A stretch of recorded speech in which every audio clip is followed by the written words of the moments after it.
What the hell happened to the picture? Why is my picture all effed up? That's not good. What the hell happened to my picture? No, I'd have to lean this way. That's ridiculous. Why am I not in the shot? Someone tell me what they're saying. Is that what it looks like? No, that's not good. Ugh. What the hell, man? Hold on. Is anybody in here yet? Tell me if I've effed this up. Get to my channel. There, so your channel. There I am. There, going in. I don't want to. I don't want to see the commercial again. Is this what you guys are saying? Okay, I look fine. I look okay. I don't know what happened. All right, this isn't showing me the right thing. Okay, I'm good. I'm good, everybody. We're ready to throw it live. Hi, welcome to the live stream where we throw it live. And I'm Tony D. That's Grumpy Little Joan. She's a little grumpy today. May bail very early. So first, while we wait for some people to get in here, come here, Joan. Joan, don't bail this soon. No one's even here. People want to see your cuteness. So today was cabin fever at the Tom's Elk Lodge in Toms River, New Jersey. So that went pretty good. I was a little worried. The first hour was dead, but it picked up. The cold weather, I guess, people were taking their good old time getting in, letting it get a little sunny so the roads would. Thanks, Jim. Thanks. Letting the roads melt a little bit before they came in, but people did come. It was perfectly fine show, perfectly fine show. And as predicted, not only did no one talk about any of the comics the drama's been about all week, no one talked about comics. Okay, I was at a comic book show and I heard literally not one word about current day comics at all. The only discussion I had was with another dealer who actually wasn't really, he was a new dealer. He was selling his collection. And I asked him if he had Simpsons comics. And he said, oh, yeah, I may have a couple. And then he sold some to a guy and I signed them. So literally, I was the only topic of discussion in terms of comics at the show. Most of the guests, there were a few local comic guys, but most of the guests sold books like me. Yeah. So it was me and a couple other horror writers. And I think the woman across from me, did she do horror? I'm not sure what her book was about. A lot of books in the room. A lot of books. Like more than I was like, oh my God, there's so many authors here. It could have been billed as a book fest. There were that many authors in there. Now there were other things too. There was, toys and, vintage stuff. All right, goodbye, Joan. Pain in the neck. But yeah, as predicted, not a peep about current day comics or comics period except for mine. So there you go. There were guys coming in who were comic fans and they were hyper focused on looking at old stuff. Period. Had zero interest looking anywhere else. Zero. They were there for whatever they collected and they were out the door, baby. Out the door. So, it in some respects is hilarious to me, the drama this week on the internet about comics, and yet I'm going to shows and it's like a ghost town about comics. No one's excited in the fandom for comics. And look, some creators like Ethan, when they're doing it all, they don't have time for shows. He doesn't have time to do a lot of shows. Not like I do. Certainly. I do. How many shows have I done this year so far? A guy the guy next to me who also does books, he said he had done 38 shows last year. This year, I've already done one, two. Well, that doesn't count. One, two, three, four, five, six. I've done 6 already in January. I've got 2 more events. That makes 8. And I've got probably 20 events lined up this year, across the year. And I'm just getting started, baby. I just booked May 18th for Village Con. And I just got off the phone and another person's going to book me in March. So that'll put me at 6 events in March. I got 5 in February. So that's like, I'll probably do, he did 38, he said. I will probably do 38 events by May. Yeah, by May I'll be over 38. I'll probably be at like 40. And then, you know, that'll bring me to about almost 100 events for the year. I'll probably do 100 this year. You know, I'm not knocking other guys who don't do as many events as me, because I can do more since I do the Jersey Devil and I do my Jersey Devil talk. However, it gives me a certain perspective on things, in that the fandom, man, they're just not looking for comics. I'm just not seeing people interested in comics. And the comics that are out there, I don't know if they would be interested in them. Certainly not the superhero stuff. You know? I think, you know, in the world of comics, we should be thinking in terms of, you know, and a lot of guys did this. A lot of guys started independent comic book companies, and they had a promoter, an inker, a penciler, a writer. And they had all these people. And it would never come together, because most of these people couldn't do the one job they had. However, they never had any money. So I don't really fault them all that much, other than they were kind of clowns and they kind of stepped into it and didn't know what they were doing. But, you know, when you raise $4 million, $2 million, $1 million, you have the money to get people. If I made profit-wise anything close to that, I would have people, right? First person I'd hire is an assistant, just to carry crap. I would like to be done carrying crap. Thank you very much. But after that, I would definitely hire a promotions person, 100%. Get the word out there, and possibly tie that into getting gigs, because half of what I do is just call people for these shows. These comic book guys, I don't know if they're even thinking that way. You know, they're doing comic book shows, but it's like fighting over the same fan base over and over again. And don't get me wrong, I love the comic book fans, but there's only so many of them. And there's a wonderful world out there of all sorts of other marketplaces that these guys don't explore. You know. So with Isom, it's tough. It's a very comic booky comic. But hey, the superhero market's in the toilet, so he has a shot at it.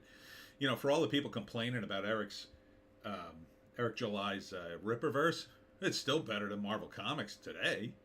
Most of the comics coming out on Marvel are unreadable. His was readable. You know, I had my problems with it, but Jesus, I'd have rather read that. I'd read another issue of Isom before I'd read a current issue of X-Men right now. Holy criminies. X-Men is just so in the toilet, in my view. I mean, it's unreadable. So, there's that. You know, and a guy like Ethan with Cyberfrog, I think he could do sci-fi shows. I think that could work for him. He could maybe leverage some of that fan base, but it's tough doing shows and trying to get fans from that. However, the fans you get out of that are usually pretty loyal. They're usually quality fans who actually want to read the comic. You know, YouTube fans are great too, but they're not all serious about it. You know, they want to support the show, but it's not just the show. I mean, your primary concern is to sell the book, not the show. You know, the shows are great and whatever. I like doing my show, but my primary concern is to sell the book. If, you know, I could do things on this show that would get me more hits and more people tuning in, but I don't want to. Who the hell wants to drama farm? I just don't want to do that. I don't want to get into a big fight with these guys and then go back and forth about who's right, who's wrong, who said what. It doesn't matter. It really doesn't. Unless something serious happens, unless somebody commits a crime or slanders somebody or some way. We're just talking about art and comics and story. And a lot of these guys don't talk about their story, and I think that's a real problem. Again, I think a lot of their problems with the quality control could be solved with hiring better writers. Eric may be well on his way to doing that. He already hired Chuck Dixon. He's doing a mega Orlando con and with Mike Barron, which indicates to me maybe he's talking to Barron. I mean, you get Mike Barron in the stable, he'll do a good comic. Oh, absolutely. Absolutely he will. Even if you just say, hey, I'll publish it. And don't worry about the printing and all that. We'll just split the profits or whatever. Like that kind of deal. When you have, you know, he raised almost $4 million, and granted, half of that's going to be a startup cost, but if he can keep cranking out comics and he can get a few out that are, you know, have some legs, he could start a comic book company, a publishing concern that publishes on a regular basis. You know, I don't see what the drama does for anybody though.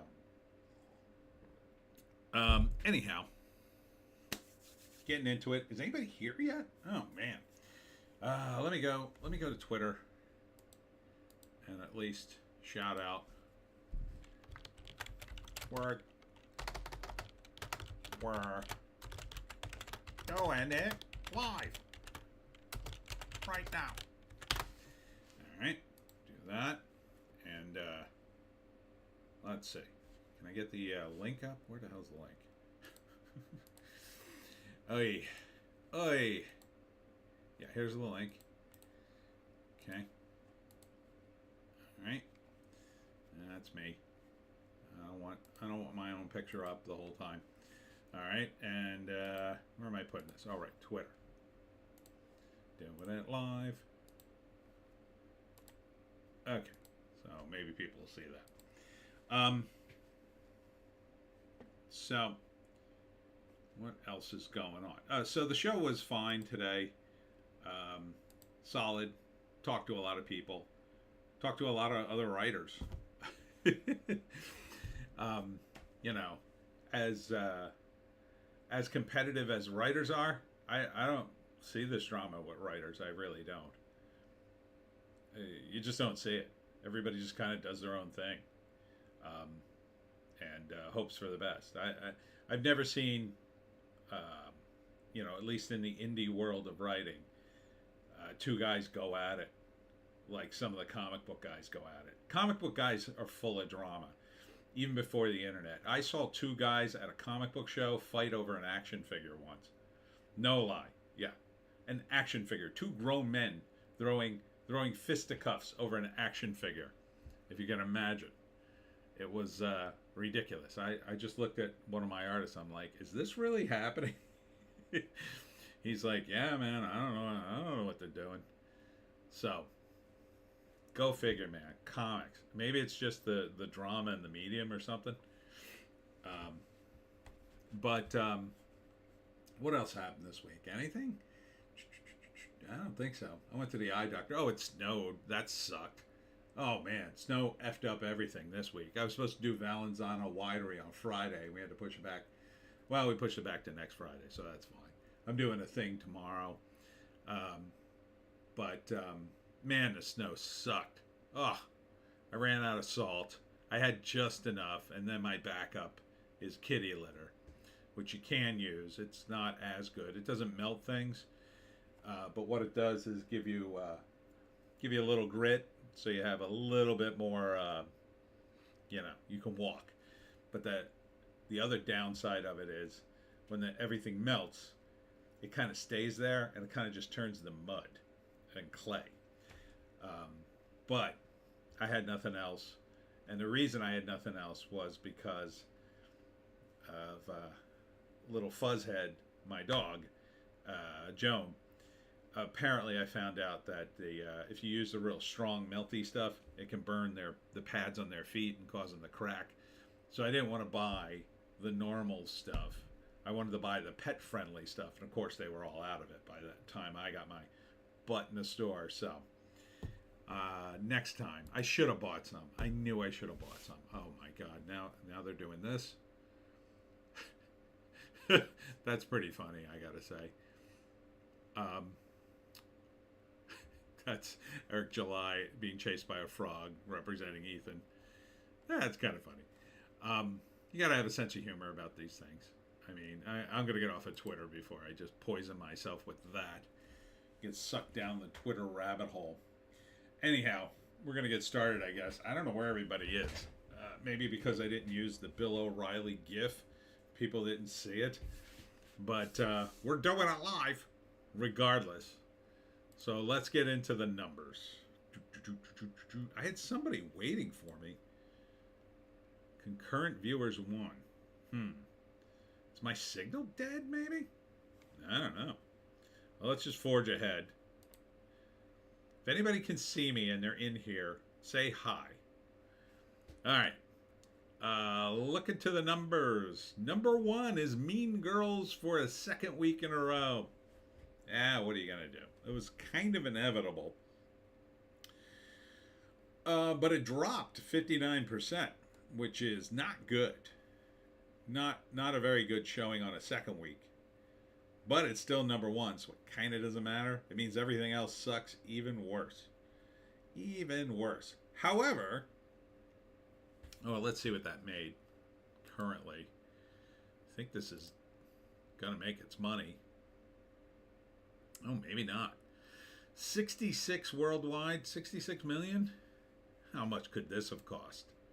Not a tremendous amount. Production budget, 36 million? Okay. So you're in the range of money. This will probably make money. Needs another 6 million to break even. Yeah, this will make some money. Ugh. No interest in that movie. But number 2, The Beekeeper, came in just at 8.4 million, kind of right behind it, which isn't bad. It only dropped by 50% in its second week, so it's doing slightly better, really, than Mean Girls.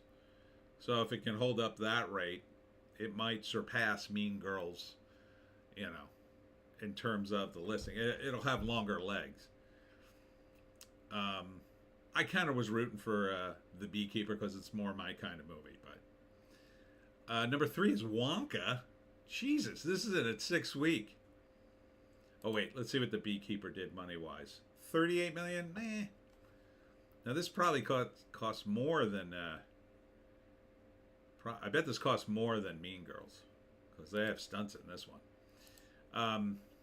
But Wonka, 6.4 million, 531 million. Yeah, I think that's money. I believe that is what you call money.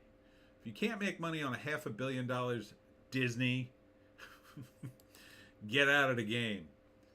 Number 4, also for this, I don't know how many weeks this has been at 4, but last week, Anyone But You, 5.4 million. This movie's got all kinds of crazy legs, as well as Wonka.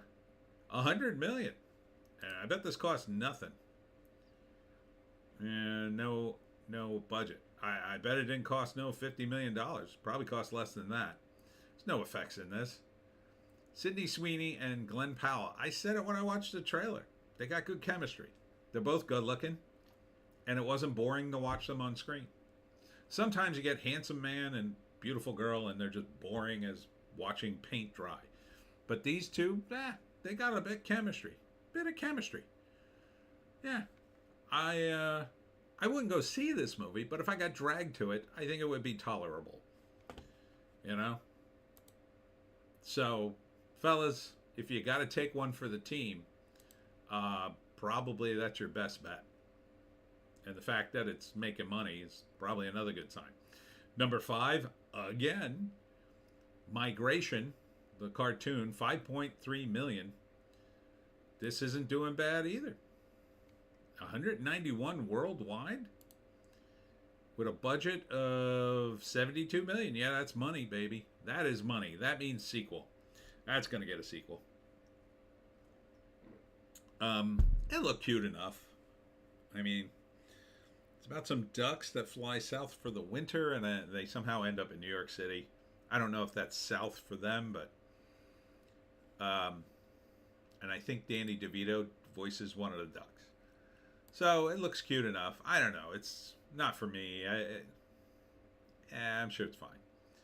Number 6, again. Crazy. Aquaman and the Lost Kingdom. It's like a repeat of last week. In its 5th week, 3.6 million. Migration only dropped by 15%, but it's been out a while. This movie, 396 million?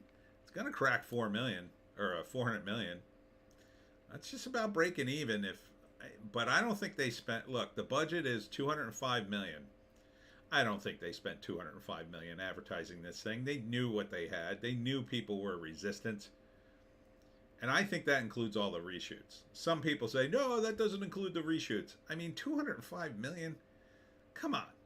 They already built the sets. It's not like they reshot and started from scratch. They just had to reshoot some things. They're not going to throw it all away.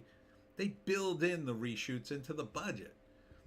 I think that's what the reshoot built in, and I don't think they did that much reshooting. Doesn't sound like it.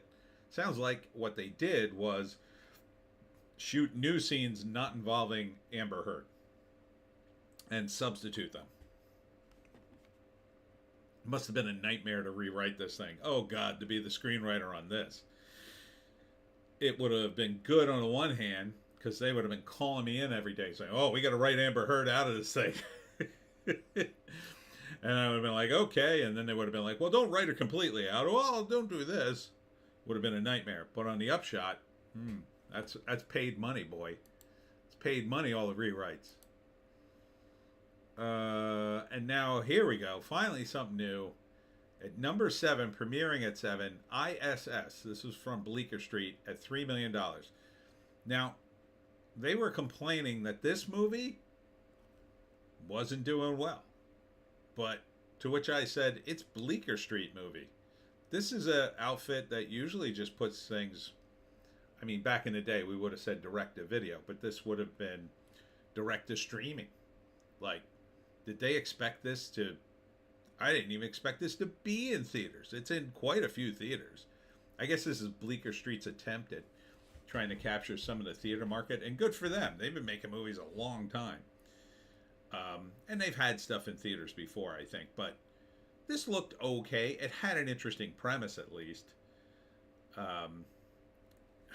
What was it? They're in space, and I believe there's a nuclear war.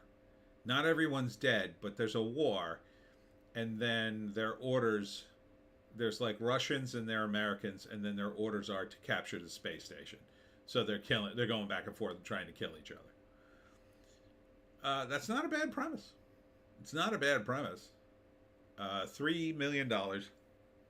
I could see this doing well on the streaming, but that doesn't sound like it's money, even for Bleecker Street, which they don't spend a tremendous amount of money.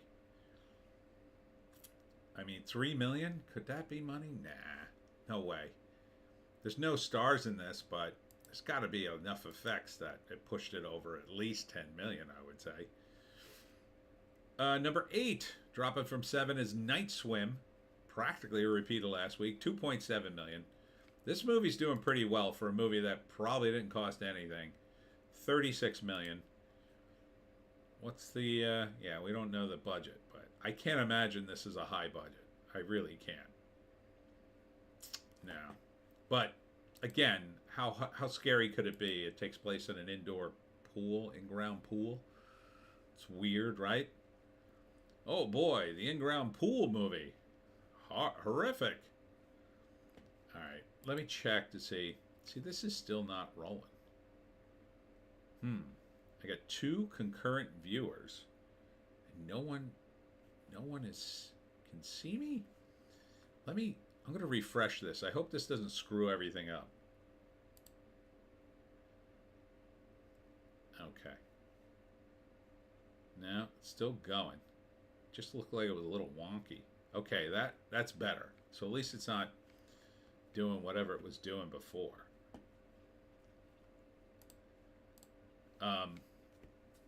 Still no one in the chat. Weird. Yeah, so Night Swim, doing good for what it is.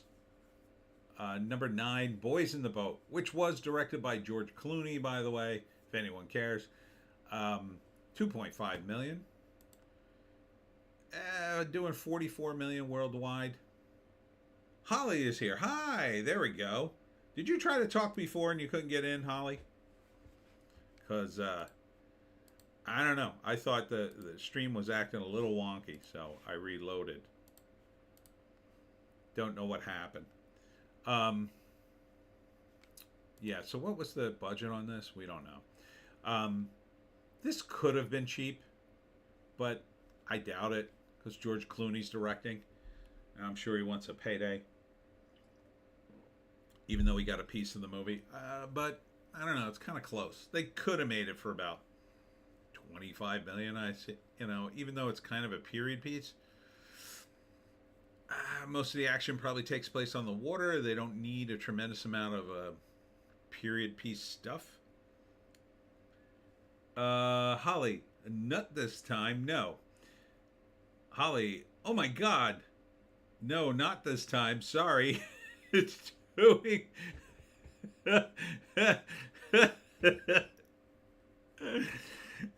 doing other things or doing my things. Oh, okay. No worries. Not this time. Yeah, so Boys in the Boat. I don't know. It's a rowing movie. Takes place in 1936. I guess it could be good, but it's a weird, obscure thing for Clooney to pick to direct, I guess. Number 10 is Poor Things. Who just saw this movie? Was talking about it. Oh, Jimmy Palmiotti saw this movie, comic book guy. He liked it. I don't know. It doesn't look... Feminist Frankenstein, I'll pass. It's in its 7th week. Did 2 million, which isn't bad for being in its 7th week. It's at 33 million? I don't know. This movie looked expensive. Because it had a ton of effects in it. They said William Dafoe, there was an article that he was sitting in a makeup chair for hours and hours and hours. Although they probably exaggerated that, but still. Queen Rock Montreal, 2 million. What the hell is this? I have no idea. It's not even a poster. Queen Rock Montreal. Queen Rock Montreal. All right, let's look it up on the IMDb. Does that have anything to do with Queen? Oh, Queen Rock Montreal and Live Aid. It does. Blu-ray DVD release contains 2 concert films of the British rock band Queen. First encompasses 2 concerts in Montreal Forum in November 1981. The second is their legendary Live Aid performance at Wembley in 1985. Okay. That's interesting. A lot of concert films coming out. Huh. And that's not bad for a concert film. I mean, geez, how long is that thing if it's that many songs, right? I guess they probably cut the Montreal shows together, their best performances, and then the Live Aid performance wasn't that long. It wasn't a whole show because there were many bands on. But, that's very interesting. That would be something to see in the theaters and in IMAX, right? Because the sound would be, you'd want the sound to be awesome. I would see that. I like Queen's music. I remember watching Live Aid on TV or MTV. You know, when MTV was cool, not like it is now. If it, I don't even know if it exists. Is it? Is there still MTV? Still pathetic MTV. Oh, let me turn on MTV and see if there's any music. No, no music, nothing. Just horrible TV shows, reality shows of teenagers, I don't know, getting pregnant and dating each other. It's such a weird turn. MTV used to be the coolest thing ever. Oh, it was so great when it started. Holly, I remember watching that also was great. Yeah. Oh, really? I didn't think you were in my age range, Holly, that you would have seen it too. Um, Seems so long ago for the Live Aid. Um, yeah. And like, you know, MTV was the you have to understand TV sucked because there were commercials. Holly, 52. Yep. Yeah, you're in the class. Um, you know, TV sucked so bad, and there'd be commercials on prior to the time we had the technology to avoid them. You would turn on MTV during the commercials, and that worked for a short time until the TV stations realized, oh my God, everybody's turning off the commercials and watching MTV. And if you timed it right, it was perfect. You could watch a whole song, a whole video, about 2 minutes, and then you could flip back and you'd watch your TV show. It was awesome. Awesome, excuse me. But then they realized that, and MTV started timing their videos against the commercials. Or you know, they started synchronizing their commercials with the commercials on network TV, and then it didn't matter. It sucked. Um, but even after that, it was still okay, you know. And when a new video would premiere, you know, watch it, or you just, you know, the thing to do would be to put on MTV if you were having a party. Usually you'd put the sound off and then play your own music, but sometimes you'd leave it on. And, you know, you could just watch the videos. So Queen Rock Montreal. Yeah, maybe. It's in 387 theaters. I wonder if they're all IMAX. Number 12, up to 12 from 13 is American Fiction at 1.8 million. Kind of hoping this movie did better. It looks good. I want to see it. It's at 8 million. That's probably not money, but I don't think this movie was too expensive. So I would like to see this because it's a real satire on publishing and books and stuff and race. So, in case you don't know, it's about a guy. He's black. He's an academic. He writes books, but nobody reads them, and you know, they're boring and they don't capture the imagination of the book buying public as it stands now, right? So he's going to shows, you know, book fairs to try to promote and stuff.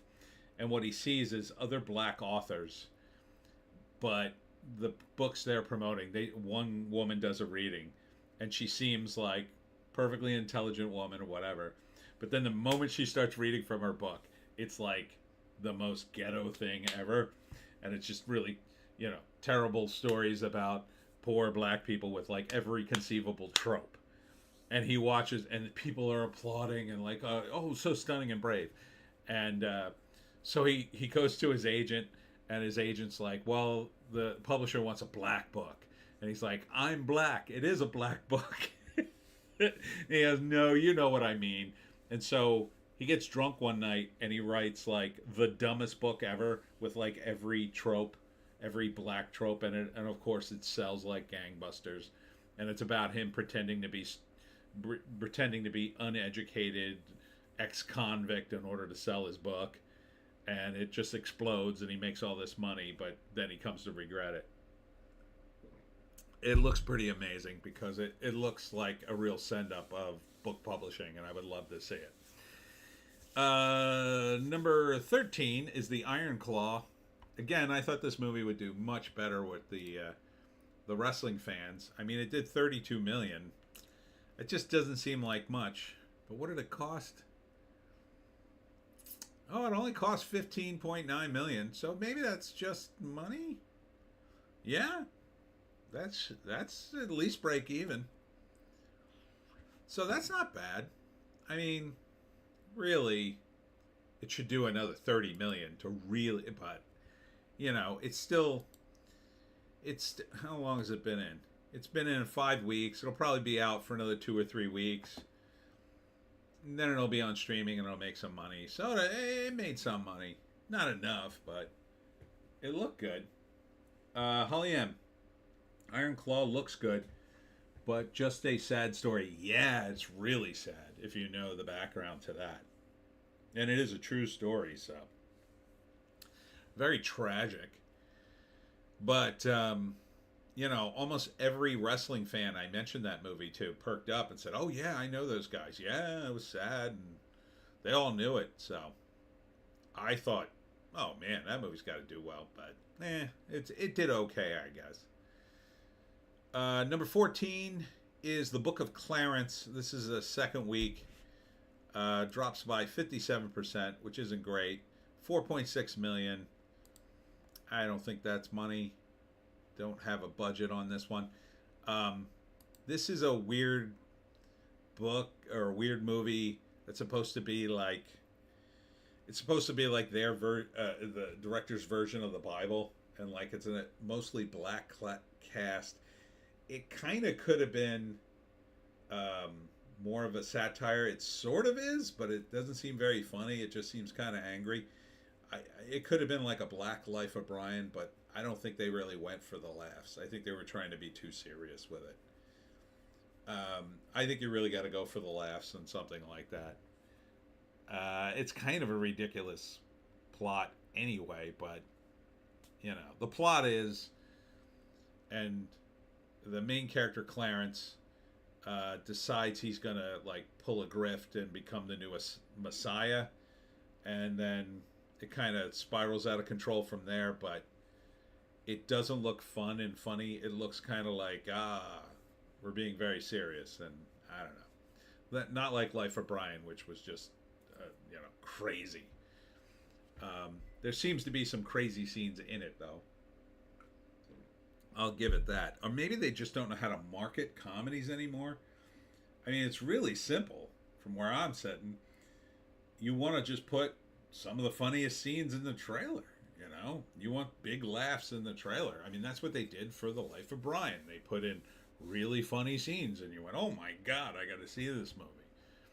In this movie, it was like, caught up in the plot. Like, no one cares about the plot of a comedy, really. It has to hold together, but it's got to be funny. First, if nobody cares about the plot of Scary Movie, they just care if it's funny. So it just didn't look very funny to me. Okay, this movie, and I definitely wanted to talk about this. Now, it says it's in its 7th week. It's called Origin. It's by Anna DuVernay. And it hasn't even made $1 million yet. It's in its 7th week. And it hasn't made $1 million yet.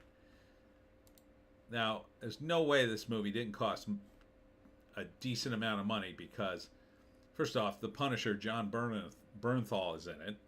So he's not a small name. JEC is here. Hi, hi, hi. Anna DuVernay's in it. I'm sure she didn't do the movie for free, although it is her movie. But they have been hyping the F out of this movie in all the trades for weeks. And I don't know why. Well, I kind of know why. I think they've decided Ava DuVernay should be the next big hot thing. And that this is based on a book called Caste. I don't know if she wrote it, but it's one of those sort of woke books about race, I think. So the whole movie's about race, and I don't know. It looks boring as F. It just looks boring as F. And in this environment of movies, you can't put out a movie that looks boring as F. Like, who is this movie for? Oh, it's for, people who are really into race. there's just not a lot. There's just not enough people. A lot of these, again, it's the same problem that the comic book companies are having with their comics, right? They want to do these comic books that are all about race. Sorry, I got to take off my shoes. My feet are killing me. They want to have these books about race and gender and all these important issues where they basically just end up lecturing you the entire movie or comic or whatever, and then nobody wants them. Like, it's not entertaining. Now, I will say that at least DeVarney is doing her own movie. Like, she didn't take over a comic book and then turn it into this. Although she did do Naomi, I believe, for the CW, which was a superhero. I don't think it was a comic. I don't think they did a Naomi comic, although they may have. But it was a CW show, and the premise was there's this young black woman who's a big fan of Superman, and she sort of wishes she has superpowers. And then, like, aliens come to her town and end up giving her powers, and she becomes a superhero.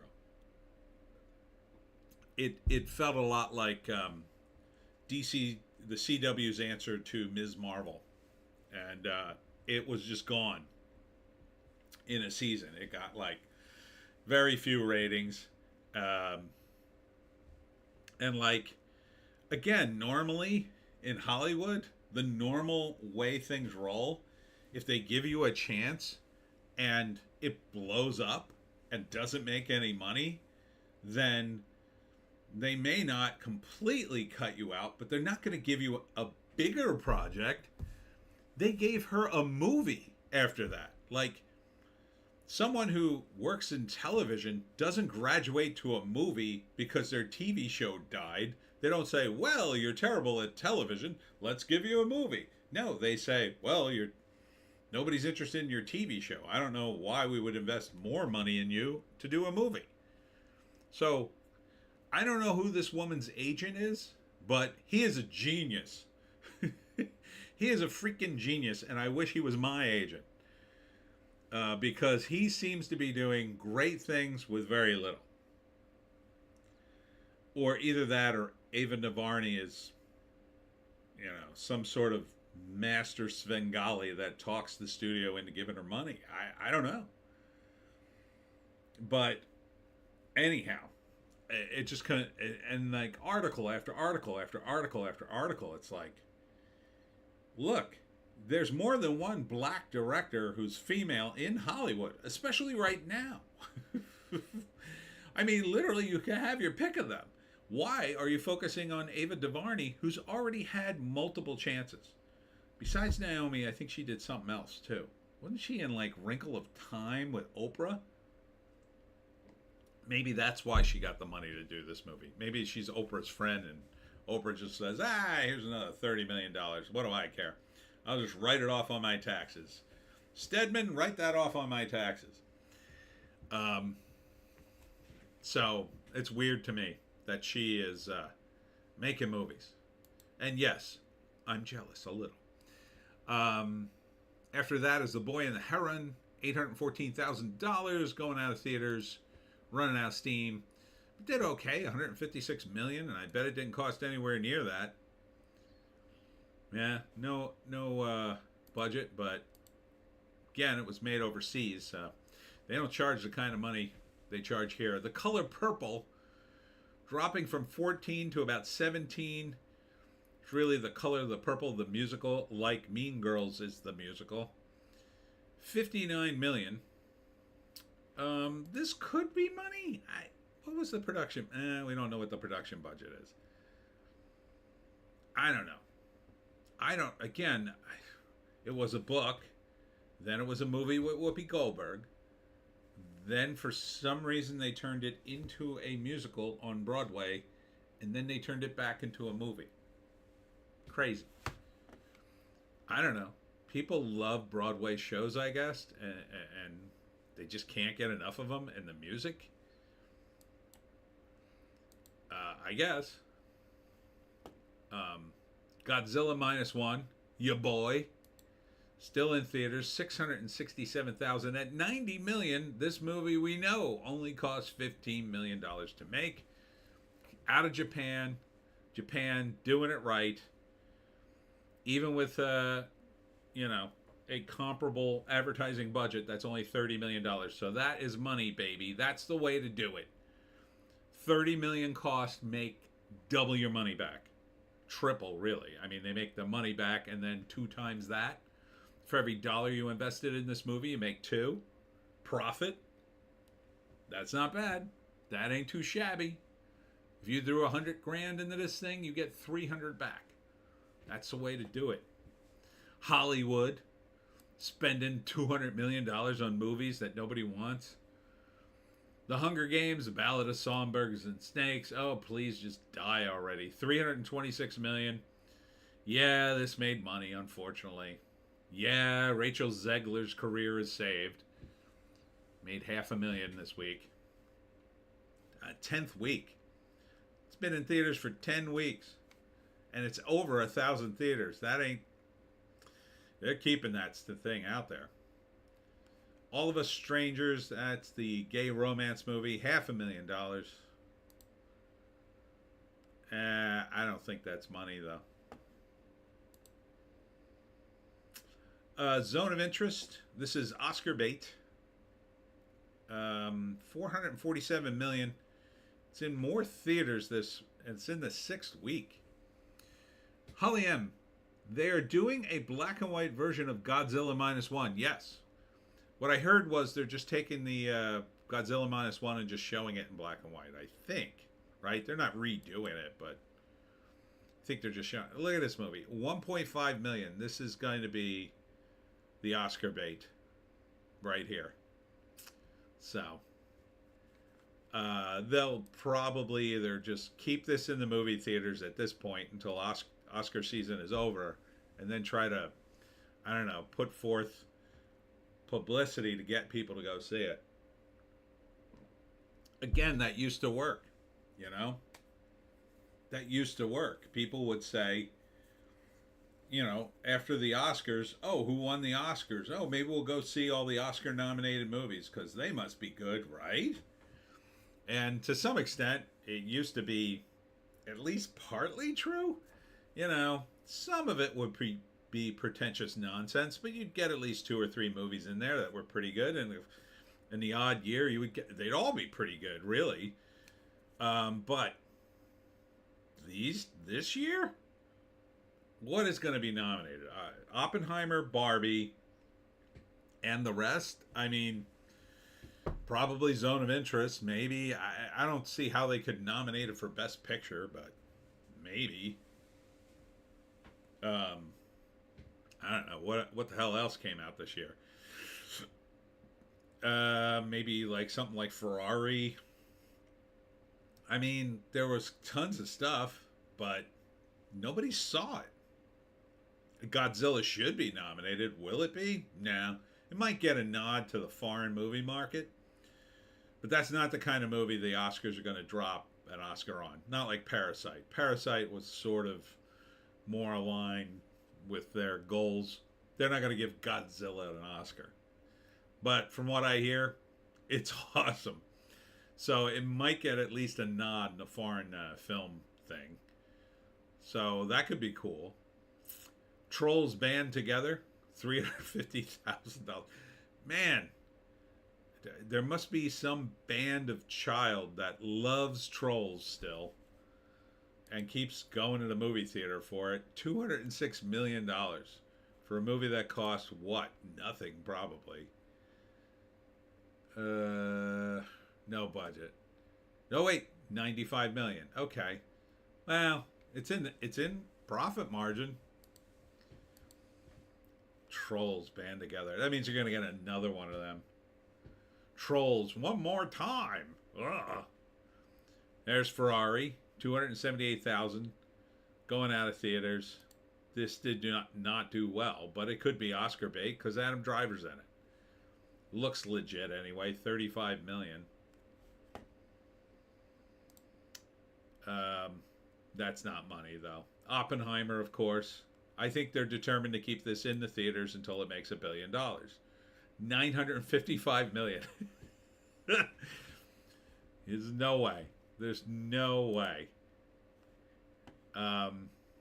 Wish, another movie, you're just wasting theater space at this point. 233 million though.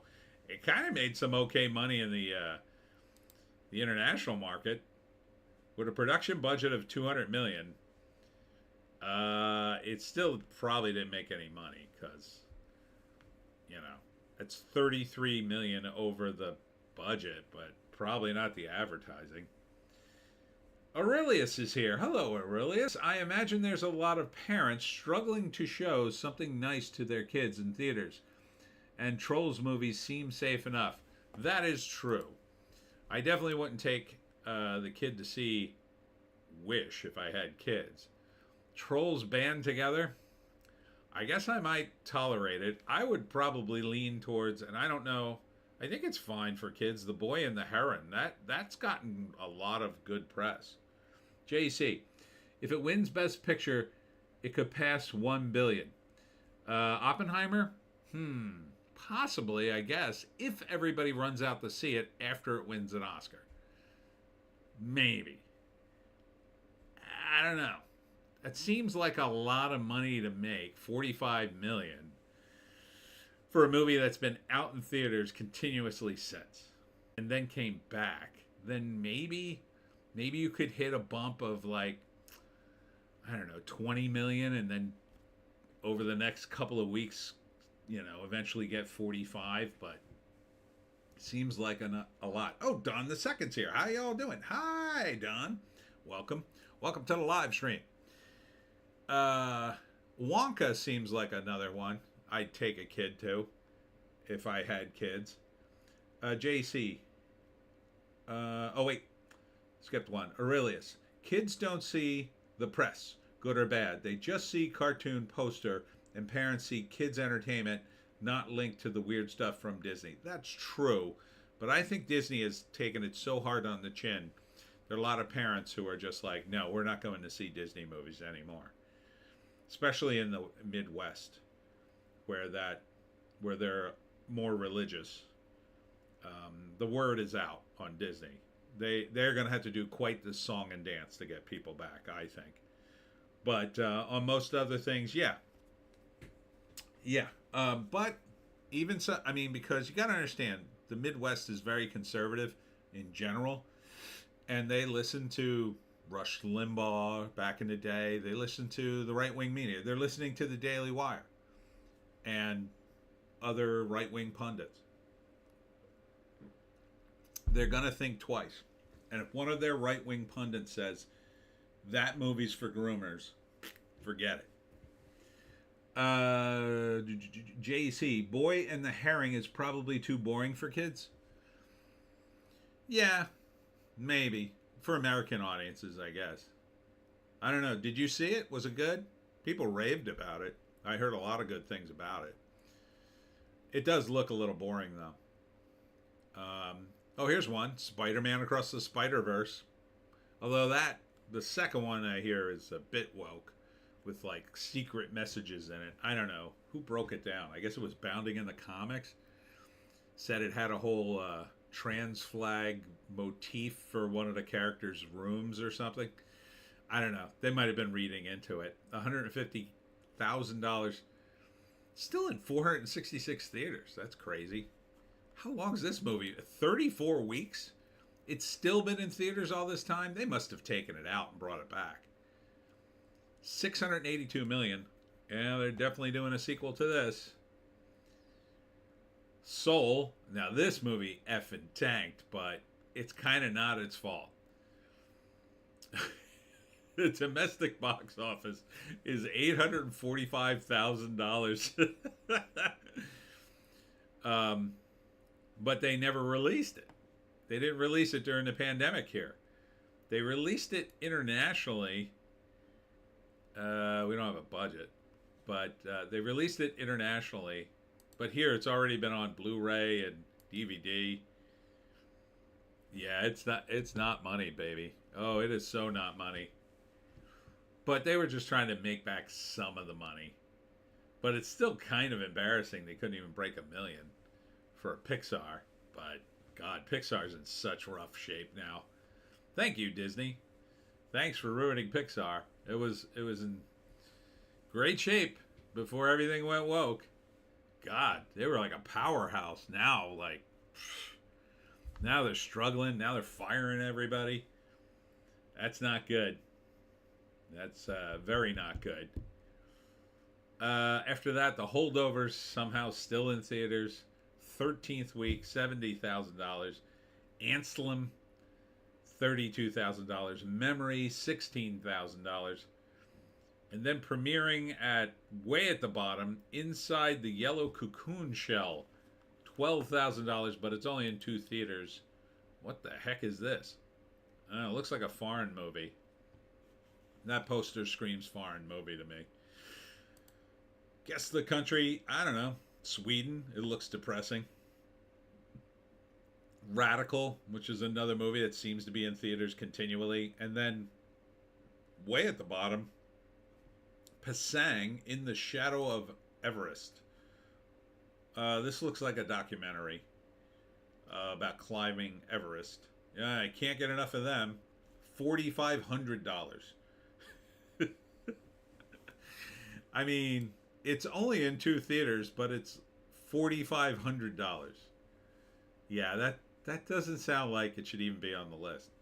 There's so many movies came out this week too, or at least the trailers dropped. Like, how are some of these not in theaters? It's crazy. I really don't think they're releasing much, which is weird to me because back in the day it cost a lot of money to release a movie because they would actually have to create a print of the movie, several prints, and ship them, and it cost a lot of money. Now they don't do that anymore. It's all done on the internet. So it doesn't cost them really much of anything. The infrastructure is already there. They just basically download the movie and show it.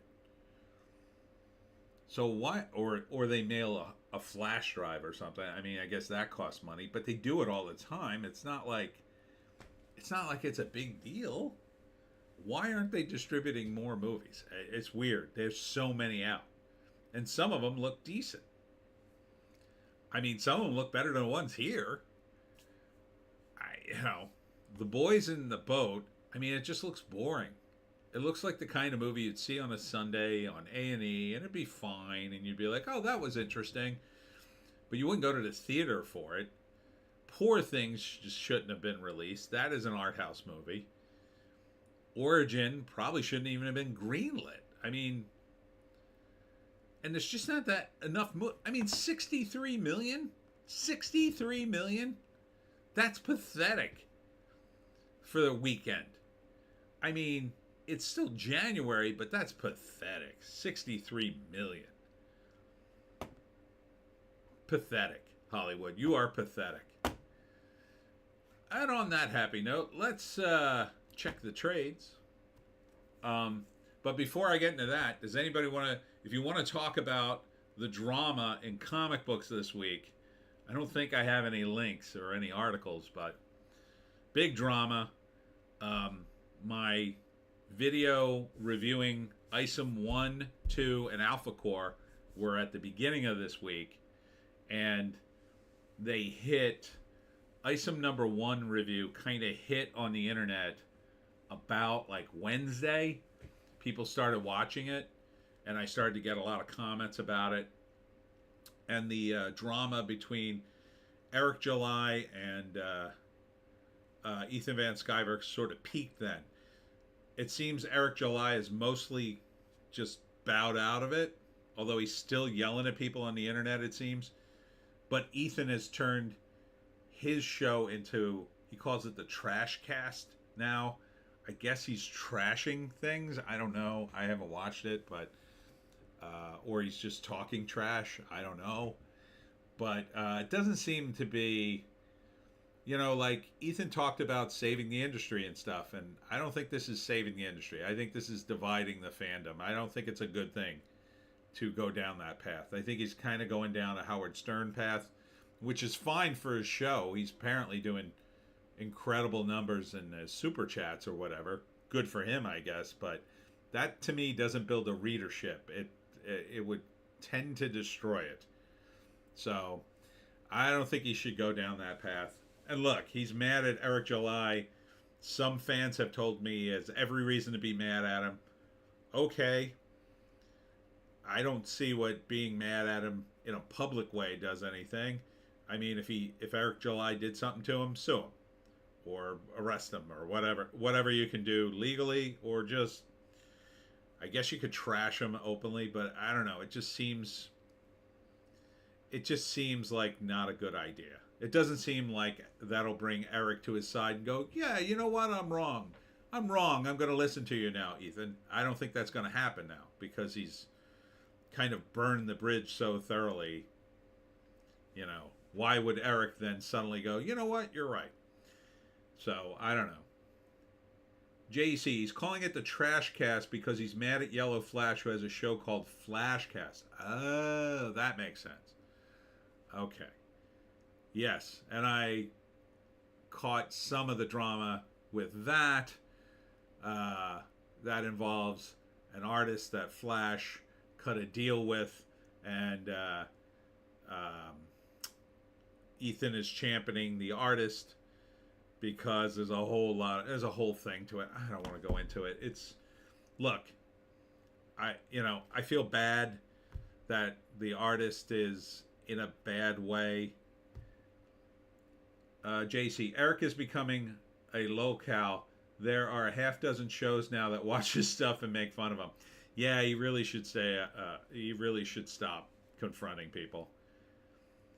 He kind of seems to be stopping at some level. At least he stopped answering Ethan, I guess. But now Ethan's making fun of him. It just doesn't seem to be good for comics in the long run. You know, you're going to end up driving this guy out of comics. And then what? Okay, so you drive him out of comics. You probably take thousands of fans with him because they'll be like, oh, I still like Eric. And then they'll be mad and they'll just quit comics. So what good does that do? That's like the best case scenario. You drive Eric out of comics. He's not going to turn around and say, oh, you guys are all right. I'm an idiot. I mean, not now, not after. And granted, he's brought it on himself to a great degree, but you're just going to keep poking the bear and enriching your own subs. That seems kind of mean, And not for nothing, if you have criticisms of a guy, and I get it, Eric is not doing himself any favors by saying it publicly, but you could say it privately. And Eric should really just I think stop. JC, Eric talks about Ethan, he just won't name him. Okay, I guess. I don't know. I just think the whole Civil War thing, it feels like a civil war in indie comics. And I was saying earlier, I don't know if you caught it, but I was just at a show today. Not one word about any of this. No one in a comic book show talked about this. Not one word about comics, save for my comics that I worked on The Simpsons, because I mentioned to a dealer, oh yeah, I worked on The Simpsons, so if you have any, I'll sign them for you. And he said, oh, I'll go look. And a fan came up and had bought it, and I signed him. But no one's talking about this. All the comic book fans today, they were all looking for back issues, period. They're not looking for any of this stuff. So I don't see where this helps the fan base at all. And both these guys talk a good game about helping the fan base, but are they helping the fan base or are they helping themselves? So I'll tell you the guy I would put forward to be the new Stan Lee. JC, Eric's campaign kept grossing half what the last one made. People can see this isn't going to end well, and he doesn't listen, so it's more entertaining following the drama. Yeah, that's a shame, though, because most guys I know in comics can't raise the money. So if you could have reached Eric and said, Eric, there are talented guys who could use this money and you could make money by fronting them and maybe develop your skills around them or underneath them a little bit, that could have worked. Not everybody can raise $4 million. So when he finally throws up his hands and says, screw all this stuff, I'm going to go make cartoons, or I'm going to make a TV show, or I'm going to work on the Blaze, where do all of those fans go? They're not going to go into comics, I don't think. I think most of them will just follow Eric or just drop out completely. And look, I get it. And if you're a YouTuber, sure. Yellow Flash is a YouTuber, I think, first, and a comic guy second. If the comic doesn't do well for him, he could just sell something else. He's got almost 500,000 followers. He could sell a t-shirt. I mean, he could sell a keychain, whatever. If Ethan just... I think this is bad, particularly for Ethan. And I say that not because I dislike him, but because he proffered his position as sort of a savior of comics. And I know he's kind of being hyperbolic with that, but I think people want to believe that in him. And if he keeps saying, oh, drama, drama, drama, watch my show for drama, that doesn't turn into a readership. That turns into a viewership for the drama until the drama ends. And then the viewership drops away. So unless he can parlay that into, I don't know, a different subject matter, I don't see where I don't think it ends well. I think it ends with his viewership dropping when the drama's gone, or him trying desperately to stir up more drama with the next guy. And I don't want that either. I don't want drama after drama. I didn't watch his Comic Book Pros Secret for the drama, unless they were, SJWs, and that's different. Those guys are destroying the industry. So I wanted him to point out their foibles because they suck. But, the comic, this is JC again, the comic is basically Eric July merch that Eric July fans are buying, and Eric can't write. He can hire other people to write his stuff for him, but people are buying the comics for Eric July. Yeah. Unfortunately, I think that's what's going to happen with Ethan if he's not careful. And I don't think he wants that kind of... I don't think he wants to push that angle. I think he wants to push a readership. A comic book readership or collector thing or whatever. And, I think that could be detrimental. I think he could end up driving his comic fans away and substituting in more YouTube fans. And I don't think that'll work for him in the long run. Now, in the short term, yeah, it's all good. He's making money, but probably Ralph. Welcome to the stream. JC has drawn you into being commenter talking about not real drama. No, JC's on here all the time. I like JC. He's fine. Wow, this is a tough one. Anaraka Rika. Welcome to the live stream. Urea Winter is coming. Oh, okay. Did you work on Urea Winter? This is the new one from Eric July, right? Yeah, I didn't quite understand that cameo in Isom 1. She just sort of shows up and then drops Isom and then takes off. But, I mean, like I said in my review, I thought the artwork was okay. It was tolerable to me. But story-wise, yeah, it's kind of not going anywhere for me. Too many Act 1s. Got to get to some real data there. Araka Rika. Yairia is written by the Soska sisters. Oh, okay. I guess you're a fan then. I see you've got the little snowflakes and symbols and whatnot. JC, Ethan made $25K in a single night. Oh my God. That's a lot of drama farming. Between his campaigns and super chats, he made nearly 10K in super chats in the last week. Oh my God! Ethan feuds with different people every few months. It happens. Yeah, I mean, I guess so. I mean, I would like to make that money, but I don't want the drama. Probably Ralph. That's a funny name. Mike Barron is going to be writing Gooding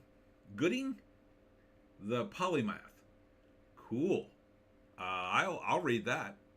I'll definitely read that. I had a sneaking suspicion that was going to be the deal when I saw the ad or article about Eric going to MegaCon with Mike and the Soska sisters. Raka Rika, I am a fan. I never bought a comic book until Isom 1. See? That's a good thing. And you may not like. Look,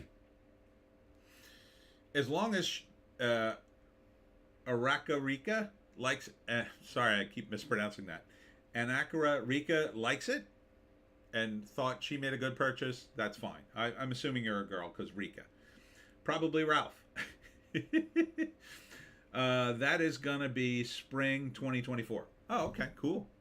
I might have to check that one out. That one I would like. I think Eric should think about adopting what Mike Barron did with some of his comics. He offers a cheaper version PDF. So I got the Thin Blue line. Was it $5 or $10? I forget. It's either 5 or 10. And so I was able to read the comic. That's all I want to do. I want to read the comic. I didn't care about collecting it. So, and I got to read the story, and I supported Mike, and I felt good about that. And Mike's a really good writer. Mike is the creator of The Badger, co-creator of Nexus.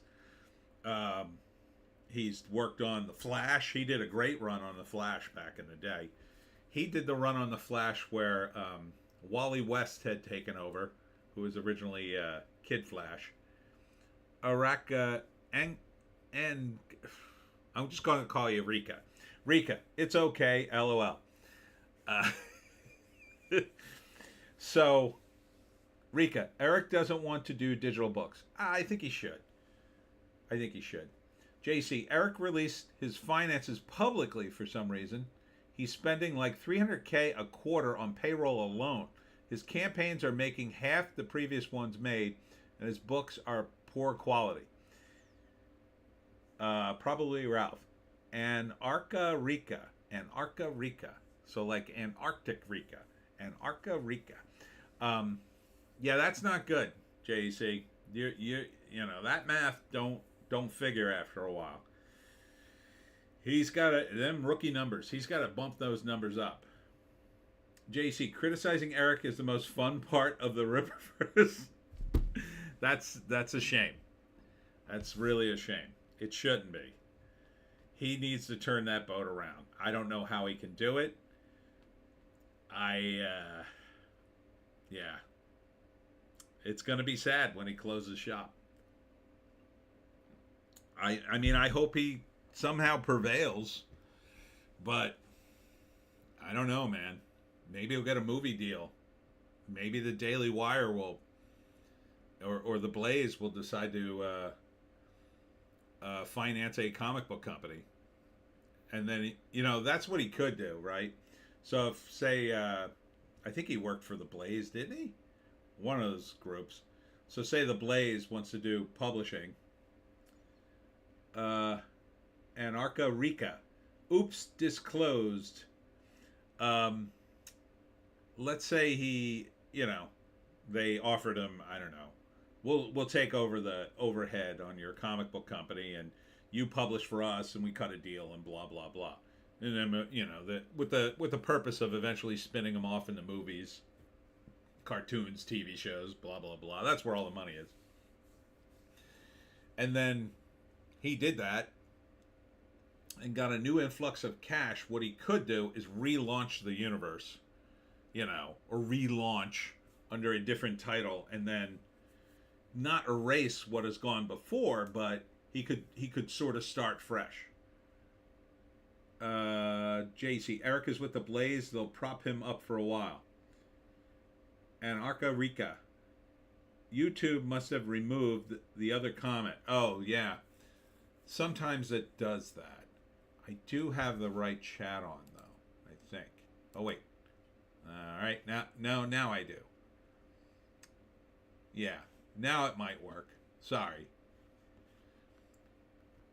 Sorry, boomer. Boomer moment. Probably Ralph. Eric does not work for the Blaze other than as a guest. That's weird thing to say. I don't know. He had some tie to the Blaze, but I could, if he's friendly with them, they have money, so maybe they would finance a comic book company or a publishing concern, and he could continue to do stuff under the guise of doing Anarcha Rica. No apologies needed. He could do some kind of wholesome thing, publishing concern, and then they could relaunch it as, say, the Blaze comics with Isom and the Ripperverse, and then throw in a couple other titles just to have an excuse to kind of relaunch it, and then hit the reset button on not the universe, but the way it rolled out, right? And then they could segue into a situation in which Eric now has learned his lesson, and now, I don't know, they have a Stan Lee like figure who speaks for the company, and now things are different, right? And fans would be okay with that, and hopefully new fans could come in, and the drama farmers would hopefully, give him a second chance, or just go away or get frustrated and leave. But it's going to be hard for him by himself to dig himself out of this hole. The only thing that could happen is people could just get exhausted of making fun of him. I guess that could happen.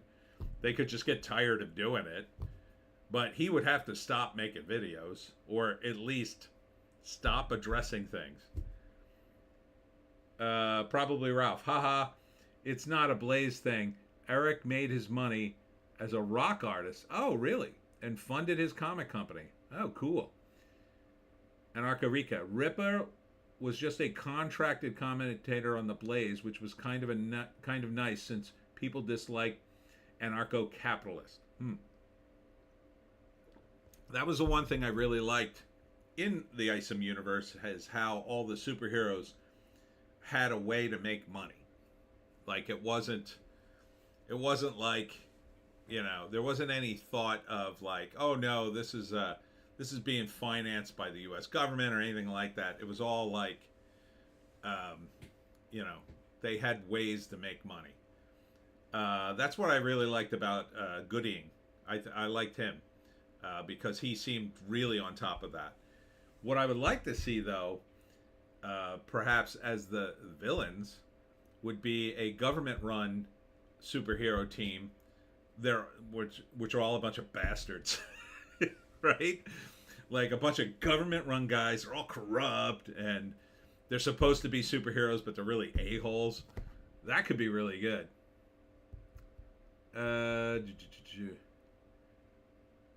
Anarcha Rica. Yeah.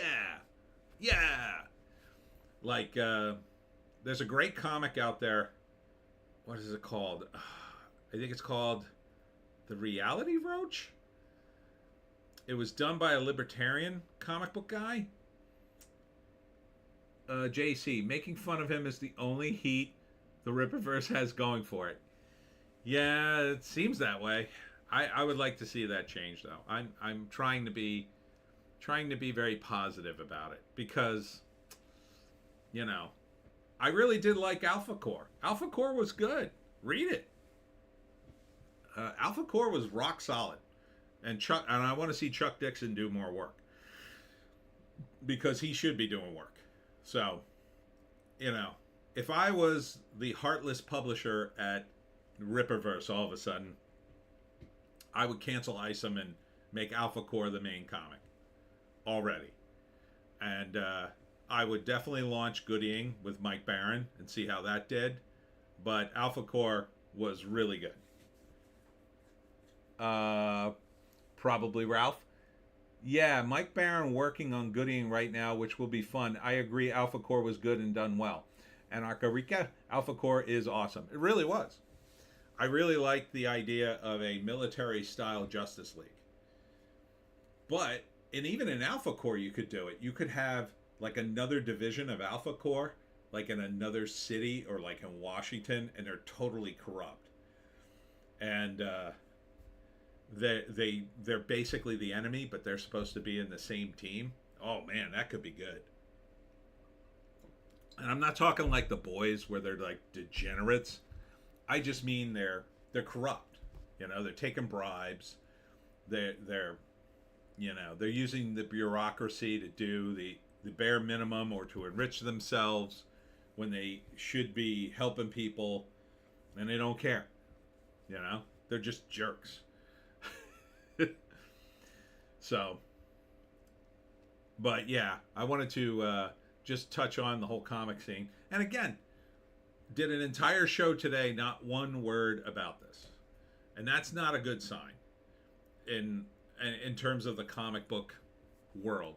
You had a bunch of guys going through white boxes as always, and a bunch of normies walking around buying my books and buying other guys' books, actual books, not comics. And yeah, it's not a good scene at the comic book shows.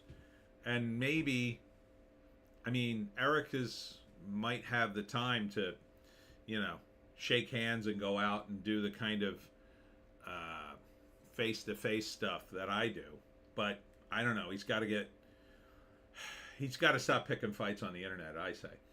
JC, I looked at scans of Alpha Core. The art was better. He splurged for a good penciler, but then he cheaped out on the inks. Had 6 Brazilian inkers on it. Ruined the art.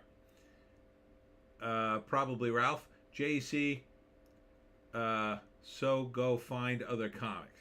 All right, let's not start an argument. JC, who has done his own comic, which was pretty good. He let me read it. So check that out. And probably Ralph, you don't have to look at the Rippaverse comics. I thought it was fine. He's an artist, so he's going to have...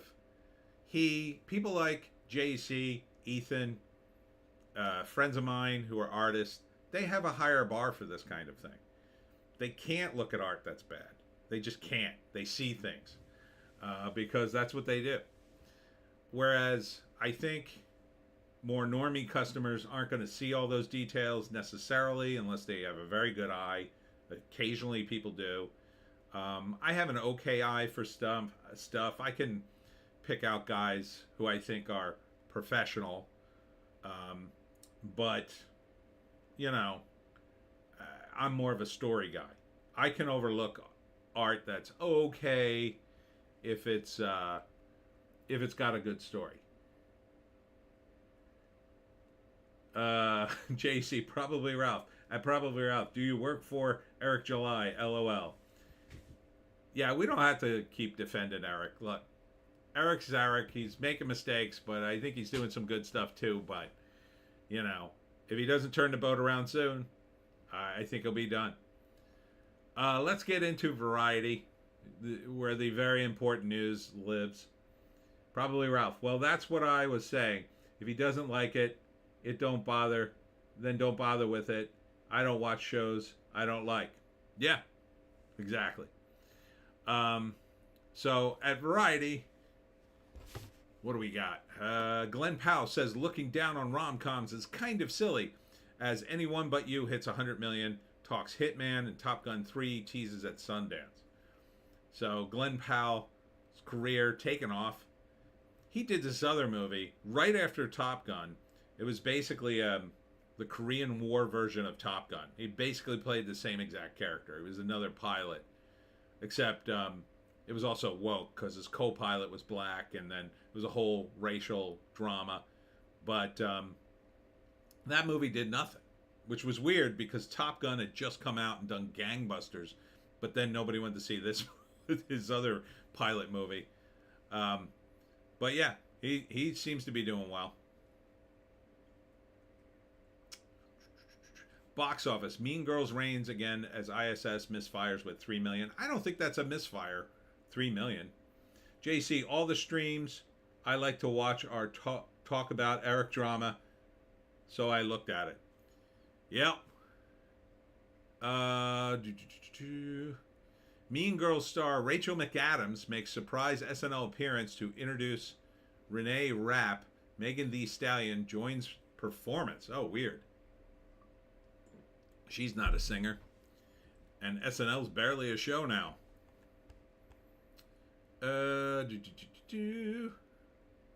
What else is going on?